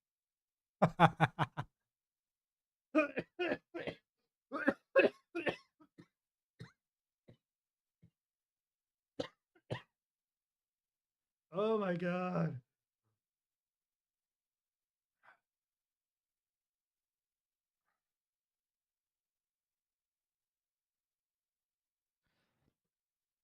It's not move speed that I want. It's a local transform.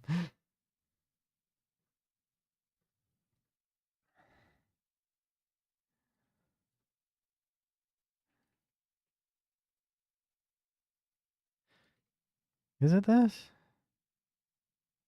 Is this right?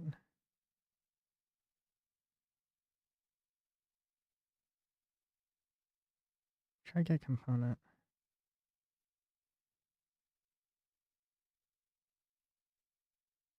Oh.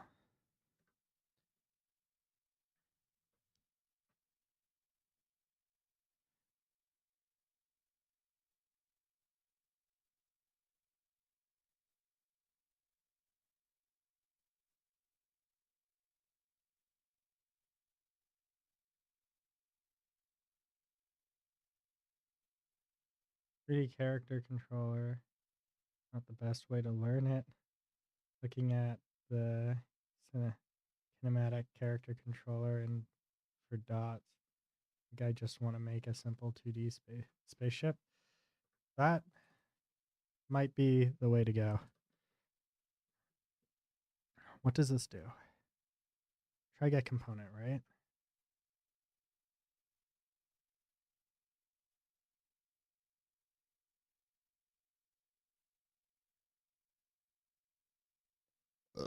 Excuse me, sorry. Let's try get. I don't want try get. Component.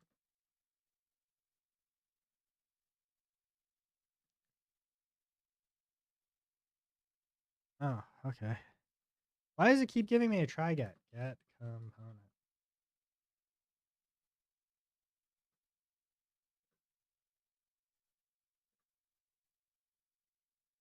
Get the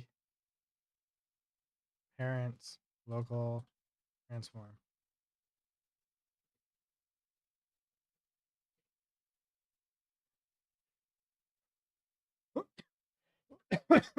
What's the issue here?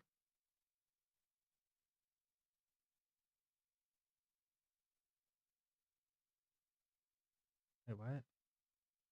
Oh. Yeah. Sorry. My bad. Yeah. We also need the ref read W local transform.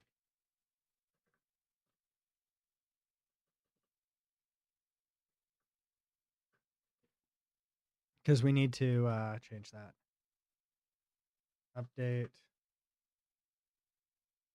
local transform to match parent.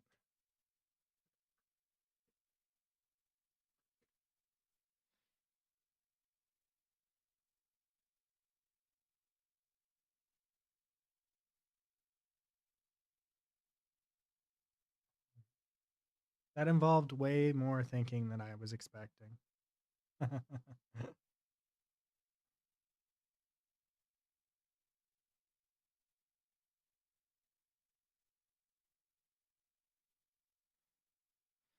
Okay, and then we go back to here and we hit play. Oh, my face hurts.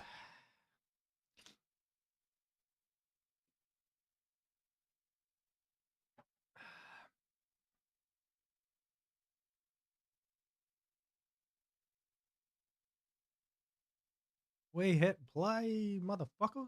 So that ball should follow. In theory.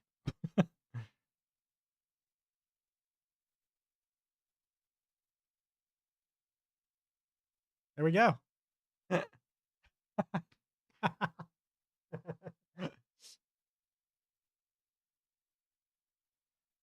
So we gotta add 60 to whatever the 0.6. We want to add 0.6 to the ball location because it's on the floor. Plus new float 3, 0.f, 0f, 0.6f, 0.0f.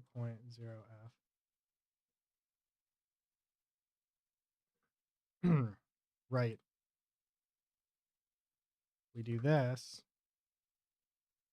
New local parent transform parent local transform dot position plus equals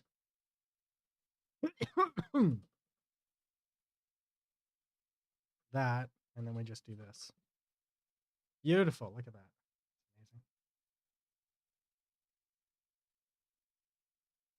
I don't actually want that to be like that. I want that to be like outside. So it's like a value that can be passed into all of them.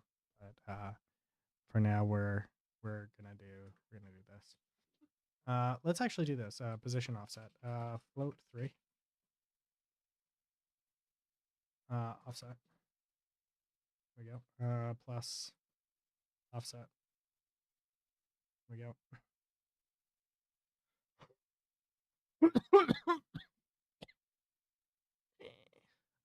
Dying over here, slowly but surely.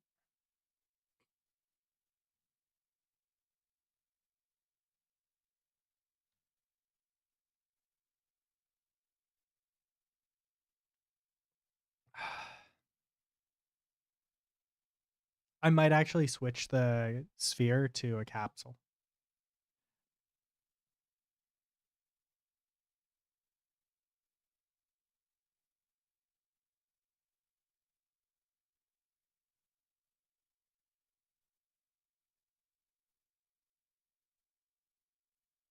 Yeah, I think I'm going to switch from a sphere to a capsule.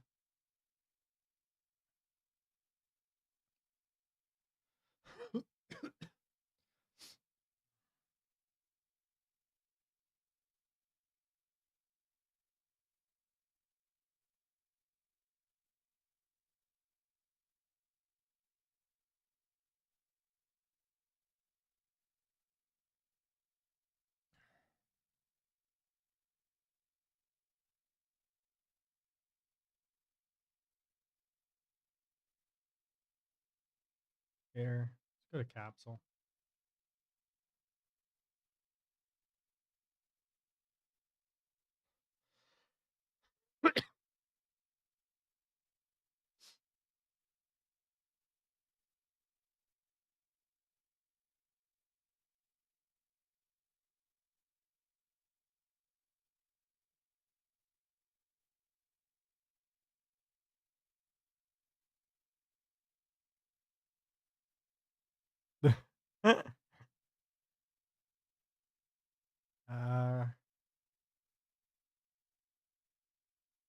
Rotation 90. No, this is 0. Fucking sphere, bitches. 0.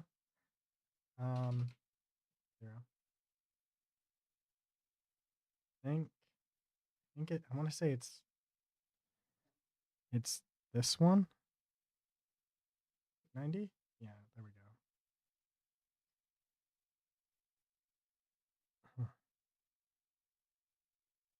Say 1. Radius of 0.5 maybe.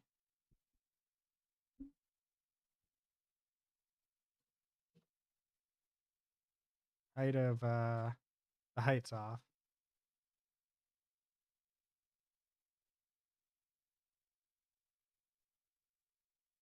1.5.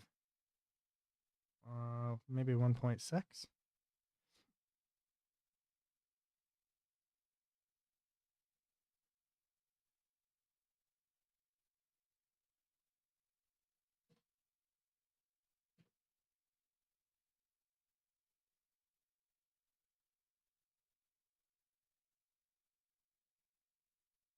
Why is it reloading when you change these values? That's odd.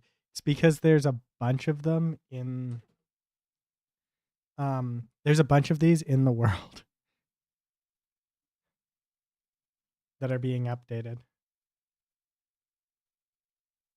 Yeah.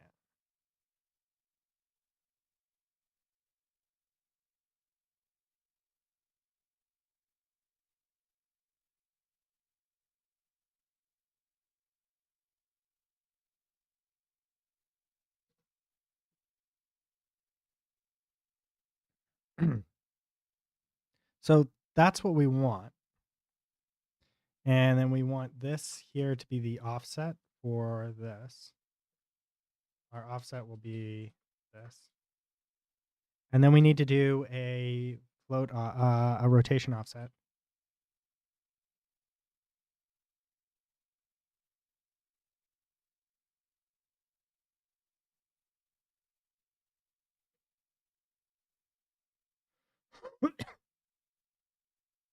Of 90 degrees on the x-axis.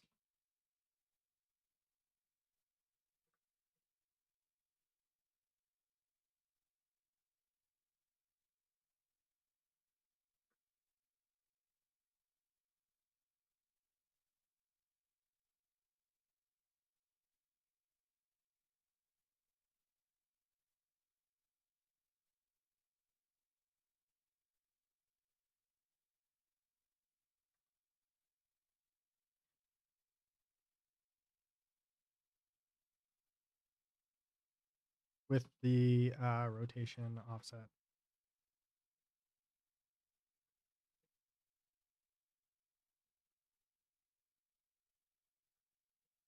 There we go. Now, to make sure that it actually is following in the right spot, we have to change that from a sphere to a capsule. So we can see it. And that way, if it flips down, we know that it's doing the wrong thing.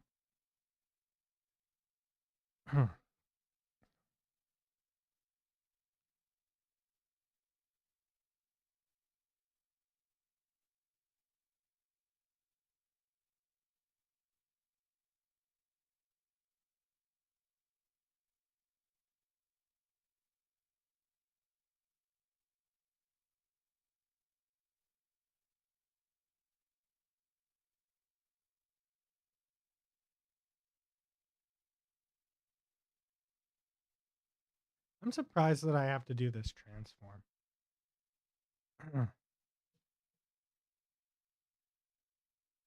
Actually, maybe the transform can be here. Then we don't have to worry about it. Yeah. There's the physics shape. I think the physics shape transform, like orientation, is probably right. Yeah, I feel like that's right.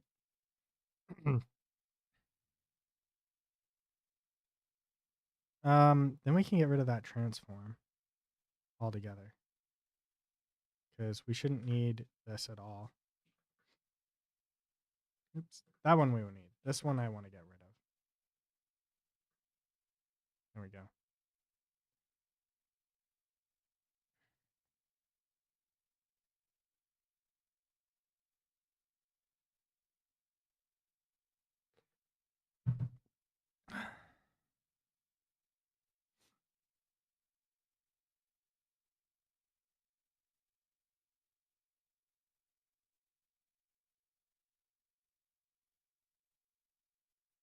There we go. Let's see if this works.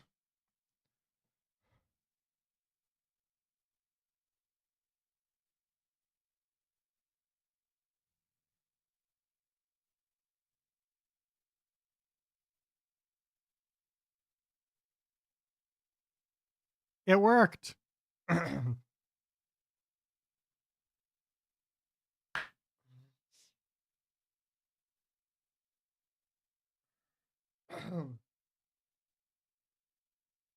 All right, she works. See what overrides we have here.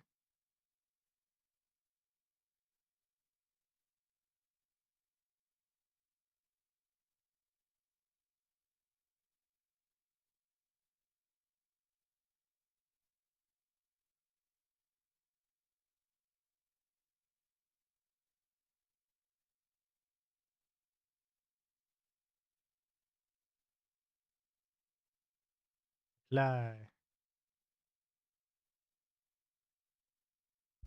So I do need to do the.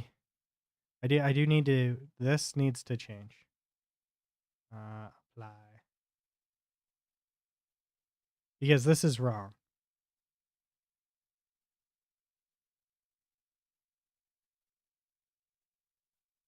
The parent needs to be assigned at start time. So what we need to do is so we are here. We need to go to the parent. So uh this, and then we go to here.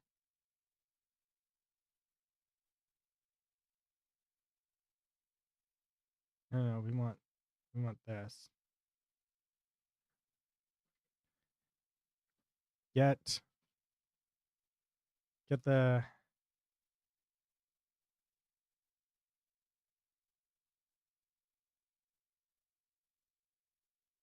um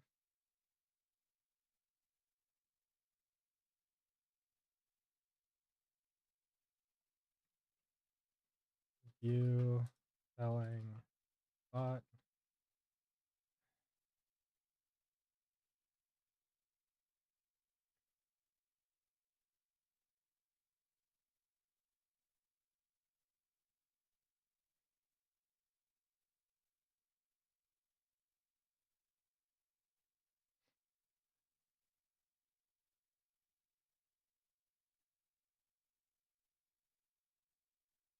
Uh,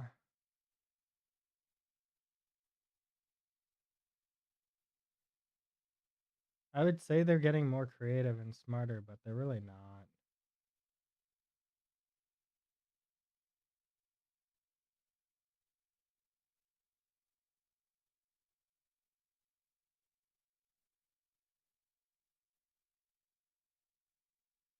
Block, remove the space. Get the parent entity. Parent entity. Which would be get the parent game object. Game object. If I go like this, right? Then we do game object. Parent game object.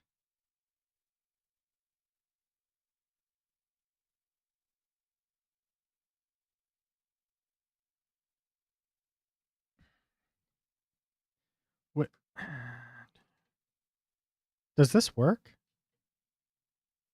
Like would this actually work?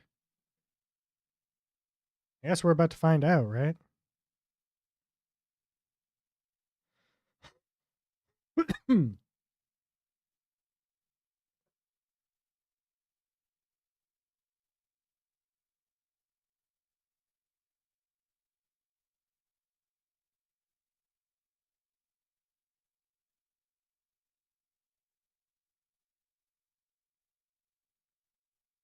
The errors, they bother me.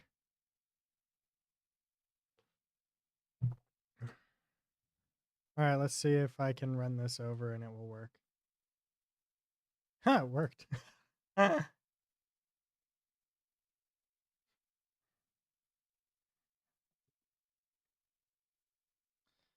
No.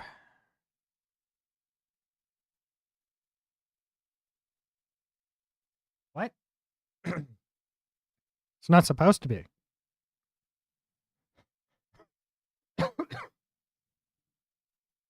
Yeah, it's not supposed to be anything.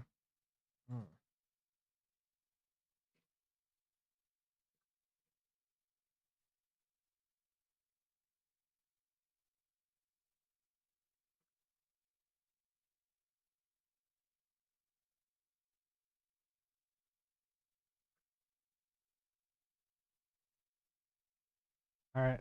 See you in a couple. Or a bit, or whatever it ends up being. This shouldn't be an error. Like the bake shouldn't happen until after.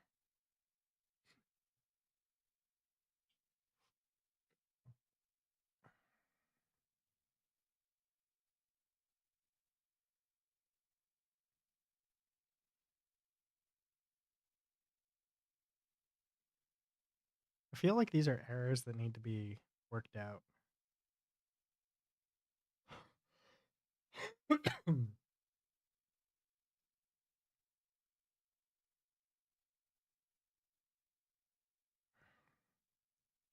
Like, hmm, these errors shouldn't exist.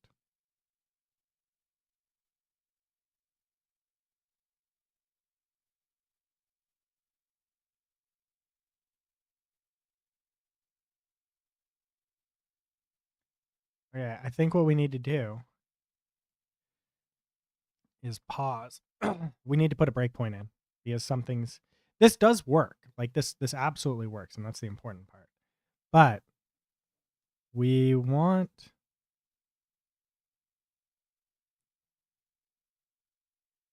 wait a second. Wait.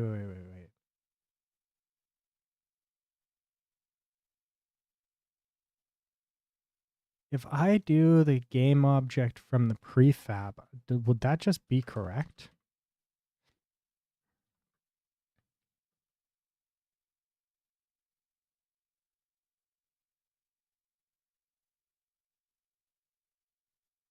Yeah, like if I set the game object in the prefab, I wonder if that just works. Then I don't have to like worry about it, right?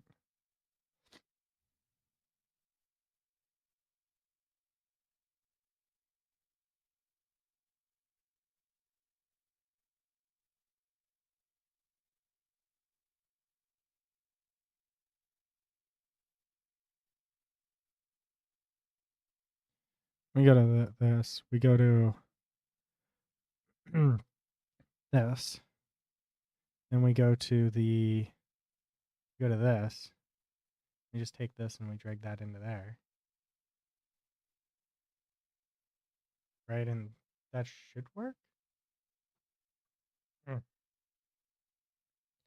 This may or may not work. We're about to find out. Then we come back to here. And we go to the overrides and we revert all. Yeah, there we go. And we go to the spawner. We save. We hit play. I forgot to hit console.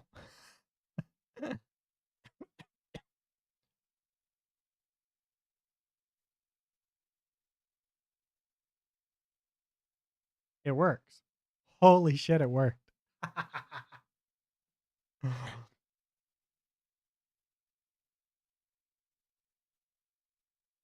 Holy shit, it worked. Then what we want to do is we want to go to here. I'm going to take this sphere and we're just going to get rid of it. Don't need that sphere anymore. Actually, you know what? I think I want that sphere. That's my debug sphere. No, I'm just kidding. I don't want it back. There we go. Okay, then we go back to our scene. Oh, we come into here. Click on this and we re-enable them. And we hit play. And then we see if we plow through these, do they fly? Or do we have problems? Do do do do do do do do do. Wee.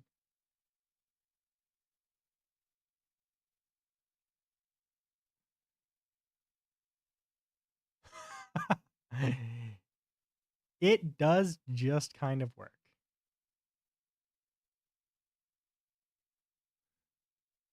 I think that there's definitely a like I don't think this works very well inside of the editor.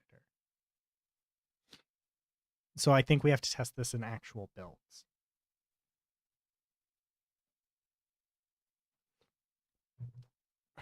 So let's see if this works in a build.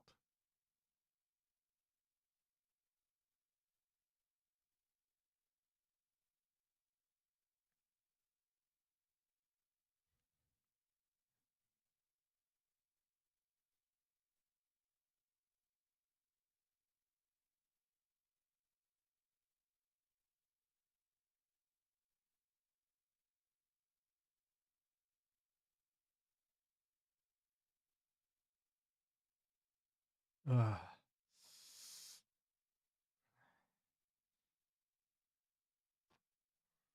Happy Wednesday, y'all.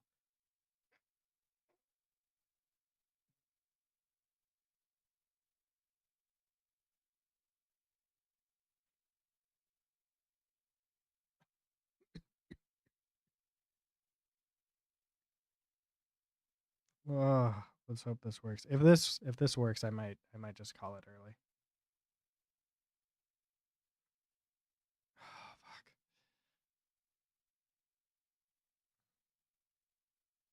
But we'll see. We'll see. We'll see.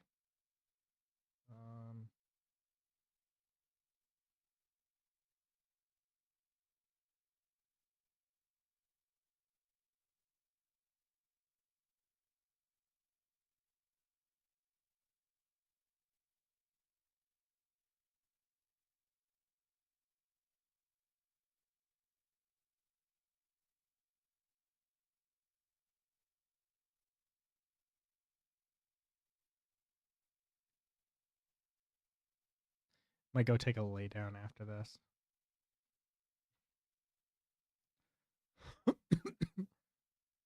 There, we've got performance. Shit's running at 60 FPS here. Wee. And it totally works. Holy shit, it works.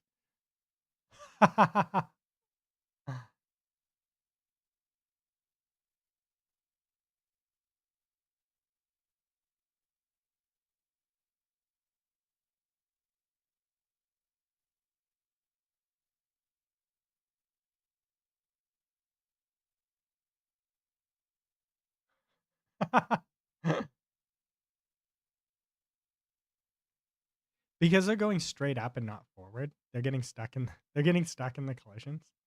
So we're gonna have to update like where they spawn because they're spawning inside the vehicle, right? Which is I suppose not the end of the world.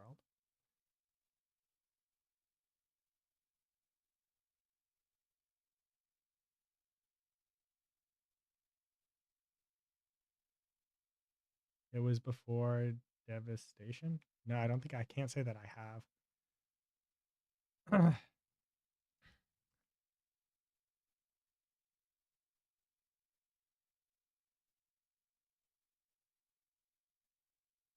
I haven't. I don't know that I've played any of the any of the games, to be honest. But dear God, I gotta send this to my buddy and just be like, hey, look what I did.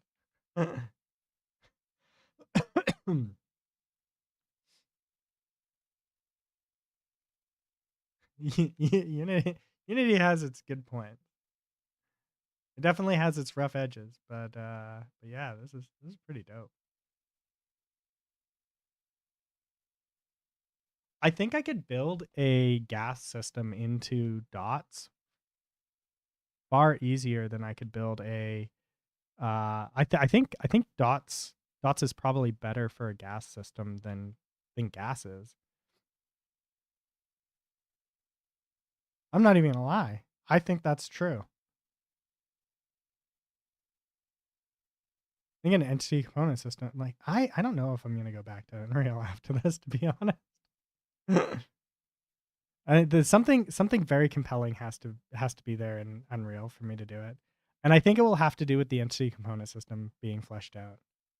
Because I think the entity component system works a lot like this, and if that's the case, then I'd probably want to do it. But I don't know. It's a hard decision. I guess maybe the networking.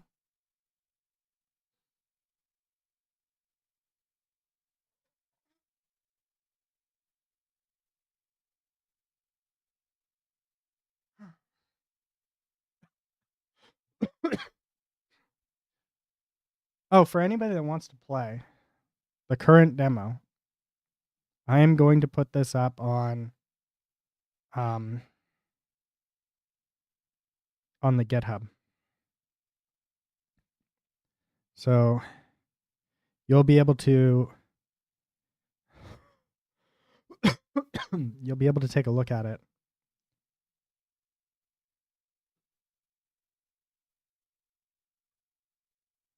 And give it a try. Compress to zip file.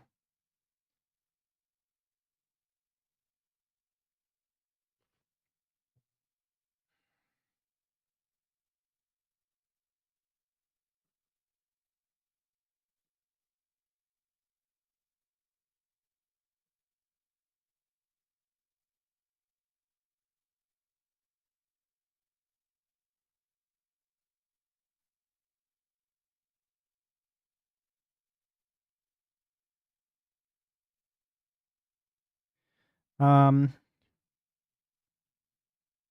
spawning on walking.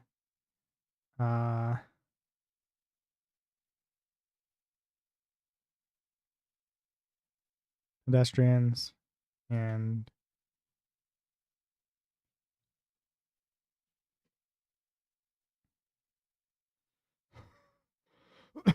so if we go like this,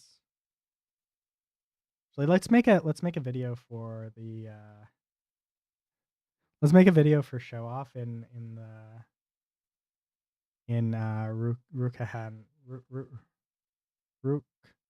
Rukhanka, the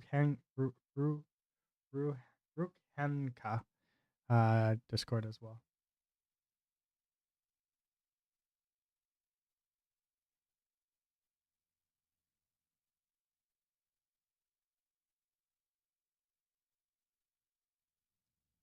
Welcome back. You should join the Discord if you have not already. I will be posting this build.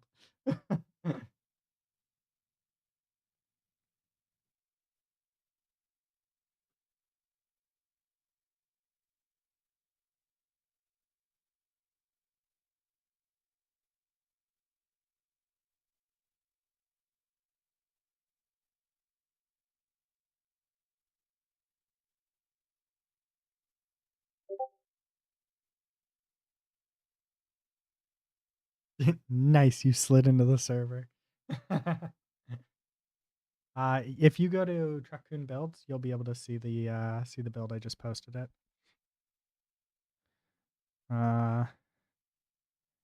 For anyone wanting to try out the first Unity build, it's now published in Truckcoon Builds. Oops. Now published in Truckcoon. That was weird.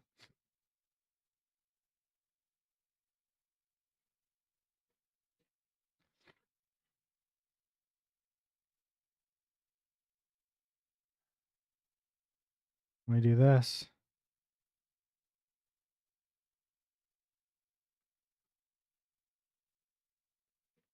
Okay, let's open up OBS.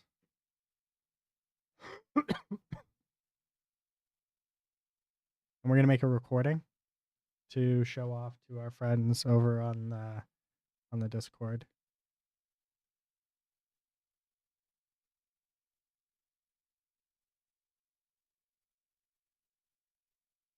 Start recording.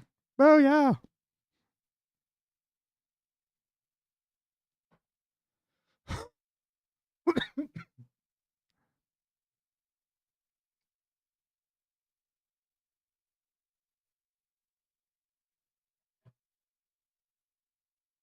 Watch it not work now. Wait, what's going on? It's not loading. God damn it, you gotta be kidding me. Oh no, there it is. Just took a while. Okay. Whew.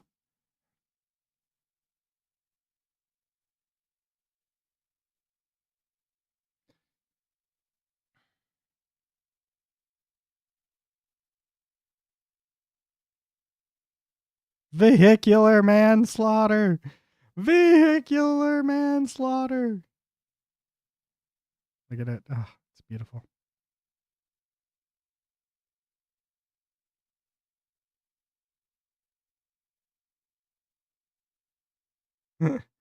Fucking amazing. That's what it is.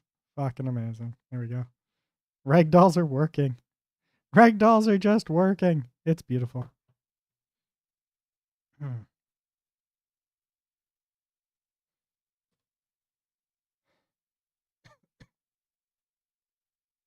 Okay, then we go to here and we open up Handbrake.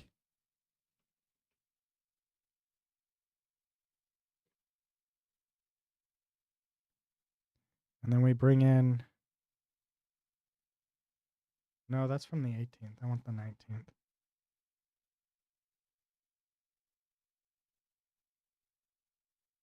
Oh wait. We should bring this into DaVinci maybe.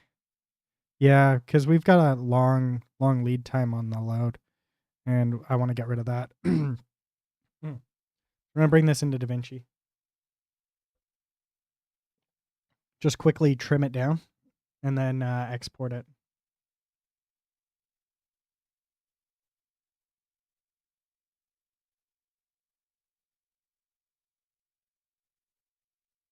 Mm-hmm.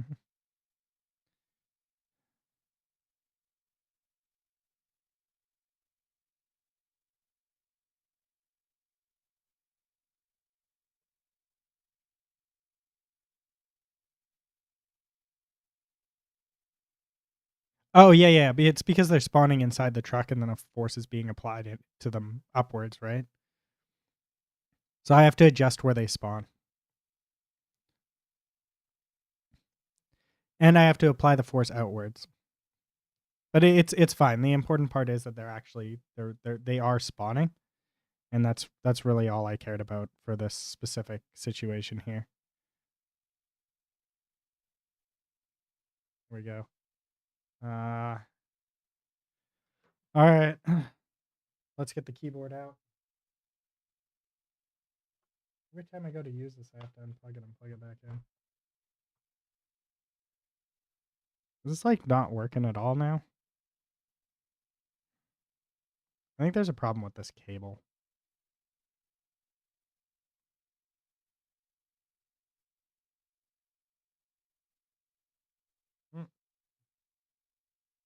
There it is. It's not showing up for some reason.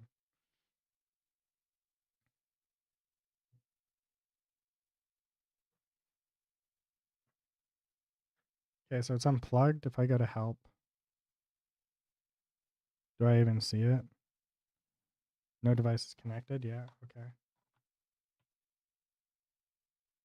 Okay, so it sees it, but I'm not getting the jog and whatnot.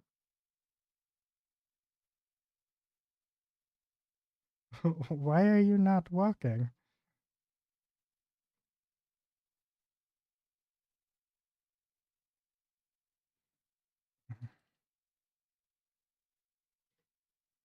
We did Bluetooth. Turn that on. Not connected.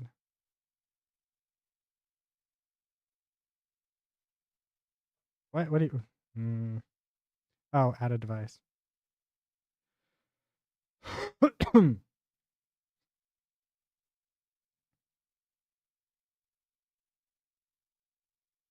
Interesting.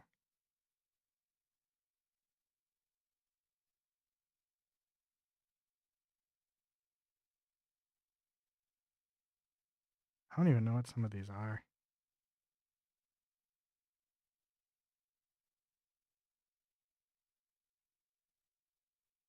Move.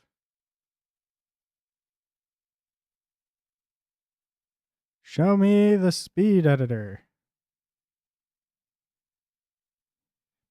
The tentacle time bar is interesting. That actually has Bluetooth that I can connect to. Where's my speed editor?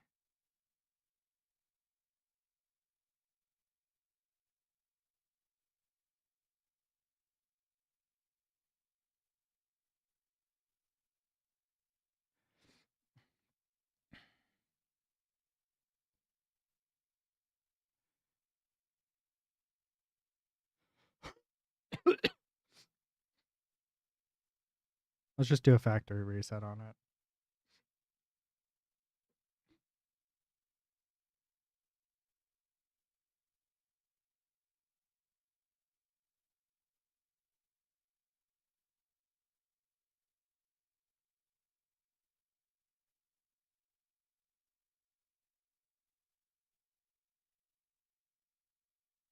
Okay, so it's still there. Save. We'll cancel. Don't save. We'll open back up DaVinci. She's just on the cabin. She can get stuck because there's a space between the cabin and the and the box, so she can get stuck there, right?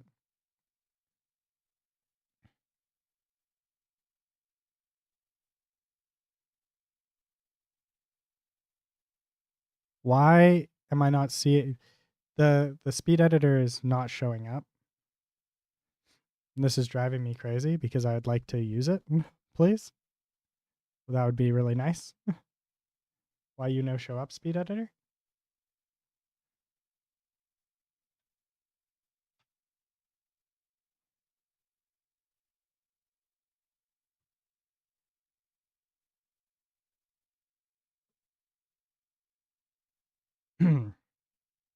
Okay, add a device. Show all devices. Speed editor.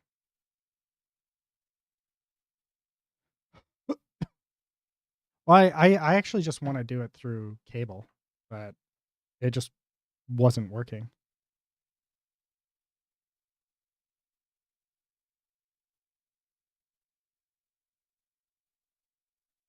There we go.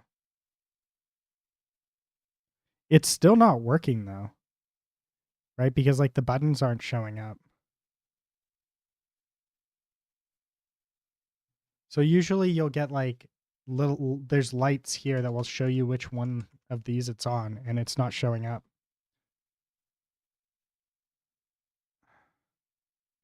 Yeah, that's more than a little bit annoying. No, that's not what I want.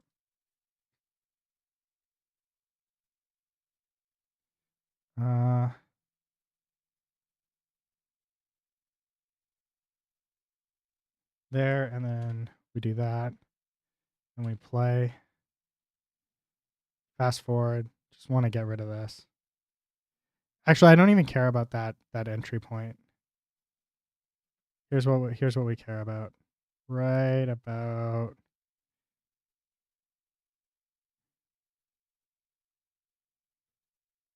there. There we go.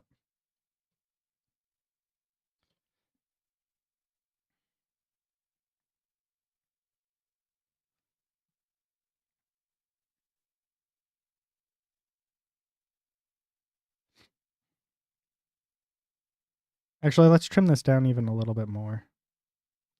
Right about here is probably what we want. There. Then we just delete that, and then we go to here. And we go to browse.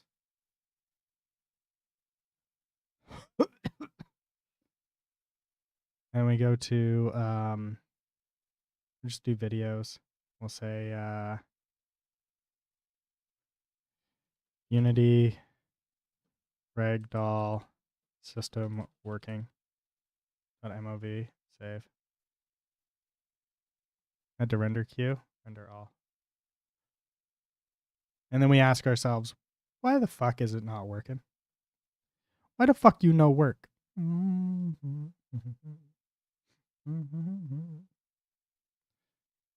this. And then we go to videos there, and we go to the I got the ragdoll system for my game worked out.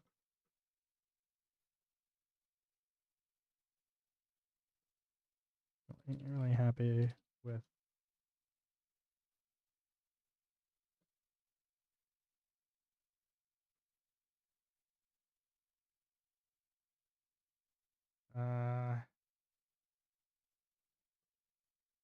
say really happy with the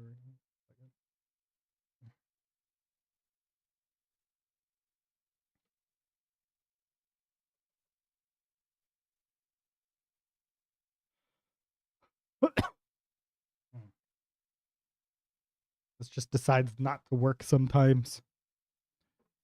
Speed editor not showing up in DaVinci. So this should allow me to like scrub through the timeline in here, but it's not because I don't know. No, boo. Anyways,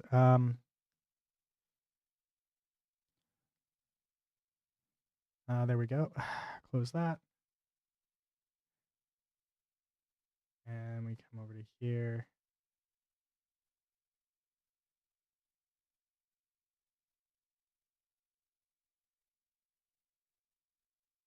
Now what we have to do is we have to ask Chris whether or not how it works on his system, because his system's the potato that we're trying to target. Spawning and launching.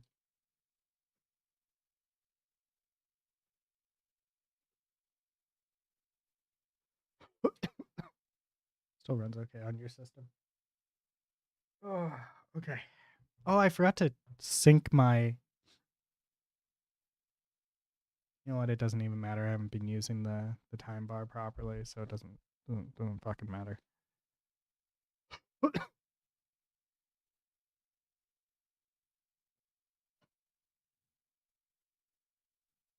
By the way, any feedback at all about the gameplay is very welcome, right? Even if it doesn't seem like I care, I promise you that I actually do, and I actually take all suggestions into account. Right? If I seem like I'm ignoring the suggestion, it's going to be because of like one of three things. Either it's not that important right this moment, right?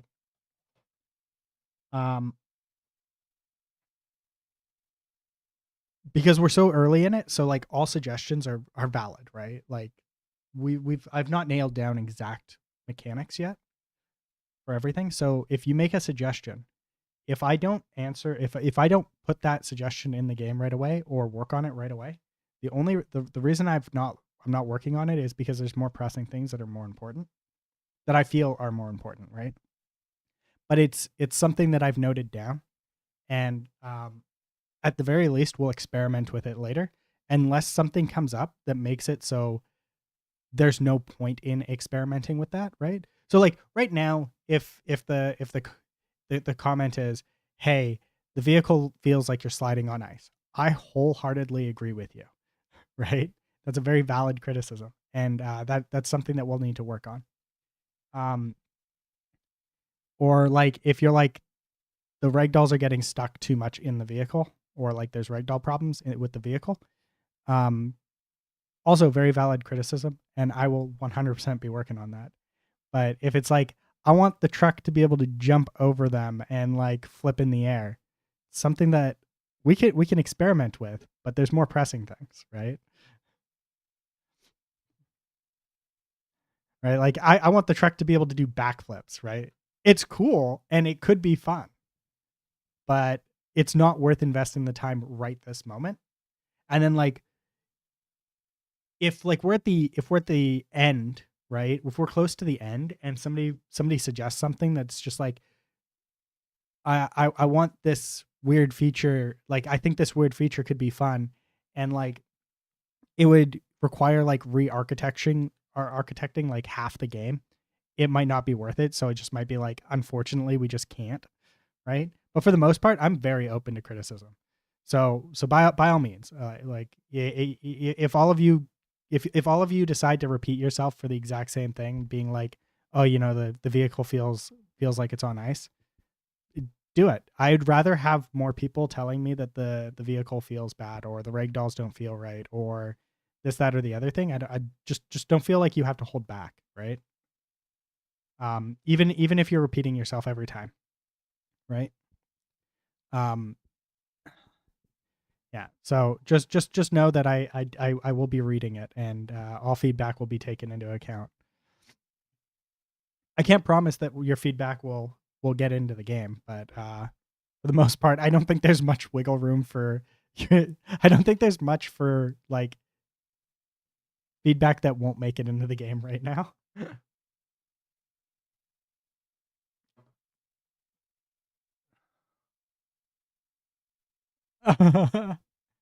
Well, you already know the world is made of ice part. Well, yeah, yeah, yeah, but like, so if I release if I tackle some of that and I release it, right, I still want people to be like, oh, does it feel better, right? But like 100%, I haven't done anything with the vehicle yet. So yeah, don't hold back. Don't feel like you need to not repeat yourself. You can repeat yourself as many times as you want.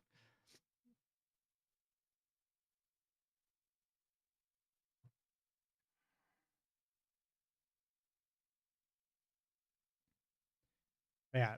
Effectively, what I'm trying to get at is I'm not going to roll my eyes at you. If somebody puts something out there, I'm not going to roll my eyes at it, right? It's not going to be like, oh, God damn it. It might be more like a, oh, fuck. It's a problem. I just don't know how I'm going to fix it yet. Yeah, but I don't know. We're definitely like I think so far the game feels almost better in Unity than Unreal. There's definitely like the ragdolls fly better in Unreal than Unity. But then again, we've applied the correct like circumstances for it to happen.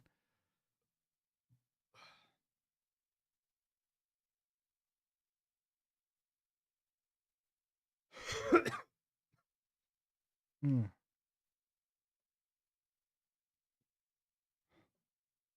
Give me a moment here.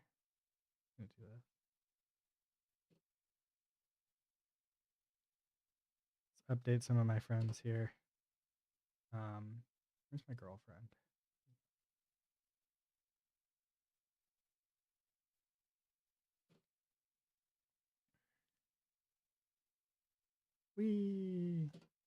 Wee. All right, okay. Let's actually post this in the this bod here.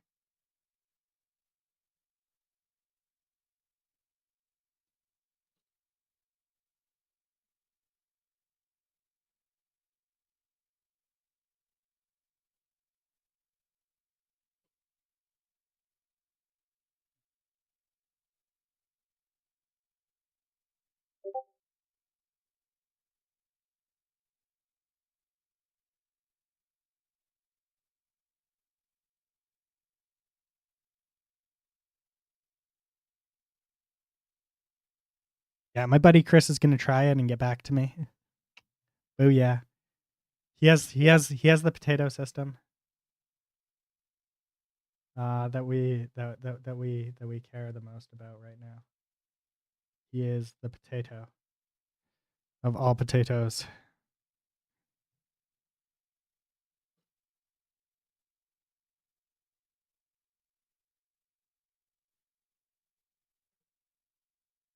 It's not done, but I got it working.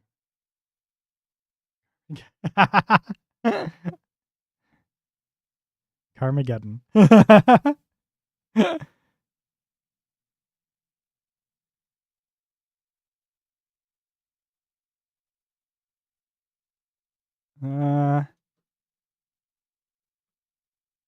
At the moment, yes.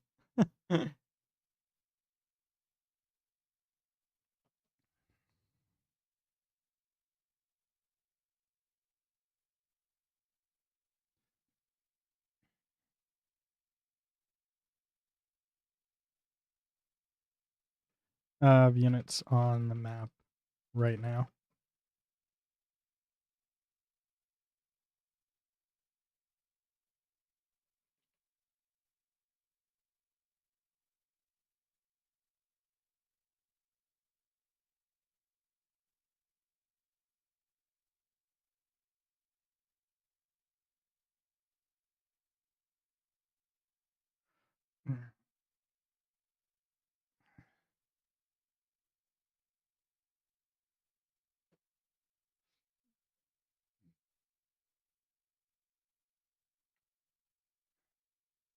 Ugh.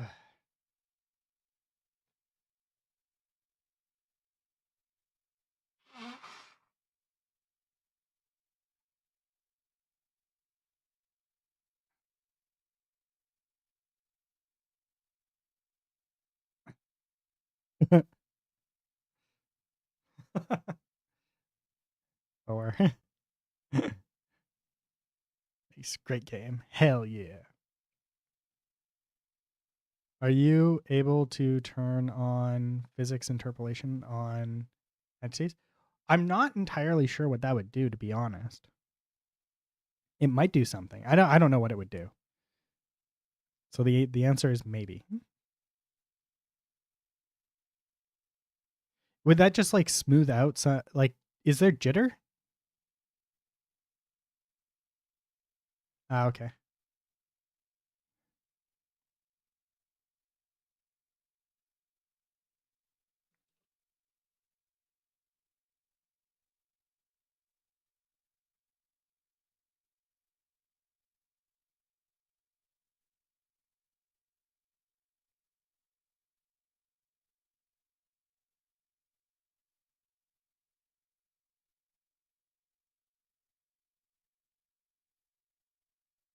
I believe there's a checkbox for smoothing that out.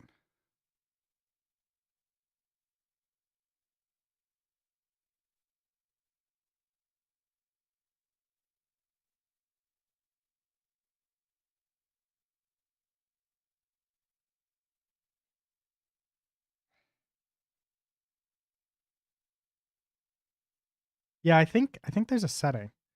Let's open it up. Find out.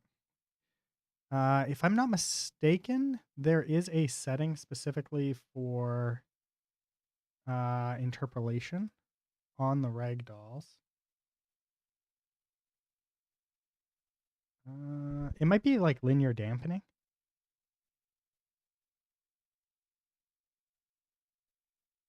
Oh, here we go.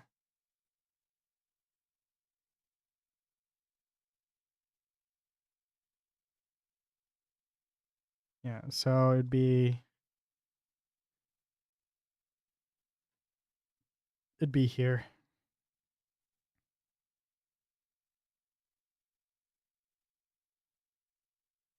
So it'd be in this, and we just do linear interpolation. I think this actually causes slowness, though. So I don't know if it's really going to be super worth it. But I'm entirely down to give it a shot, at the very least. Lower arm. Interpolate. What's the worst that can happen? It doesn't work. Interpolate.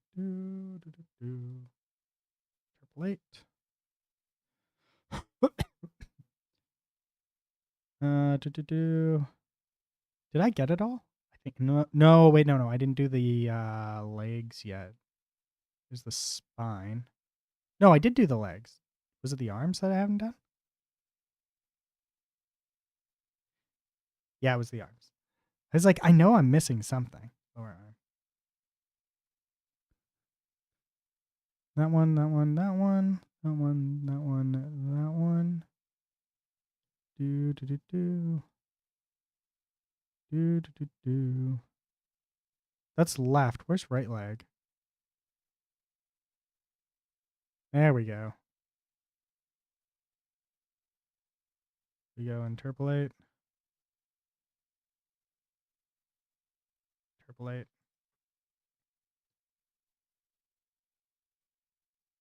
There we go. I could add a foot at some point, but I think I'm not going to worry about too much about that.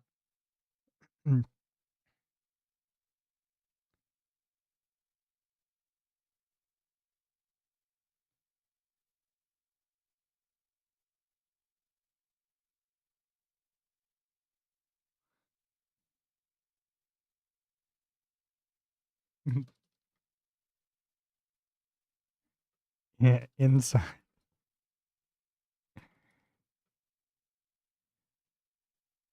Spawning inside the truck and shooting up. Yeah, so your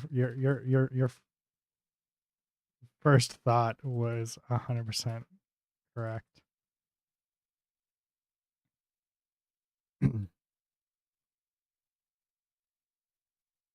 It's going one for the walking. It's processed on the GPU, and then the ragdoll is spawned in on collision. and I apply a impulse to it in a upwards impulse to it with a lot of upwards force.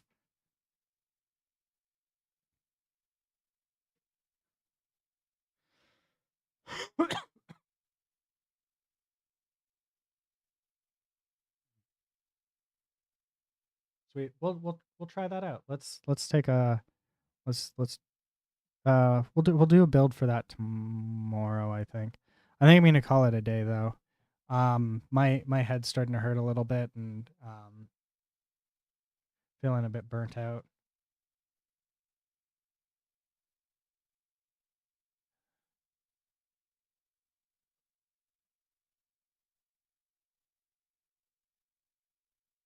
But all good. Good man, feel better. Thank you. Thank you to everybody who showed up today. It was great to see you all. Let's go see if there's anybody to raid.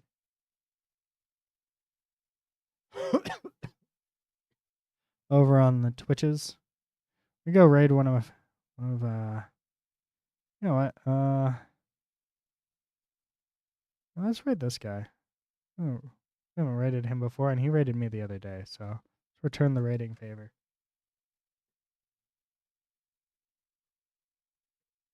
Anyways, while we wait for this, again, thank you to everybody who showed up. It was great to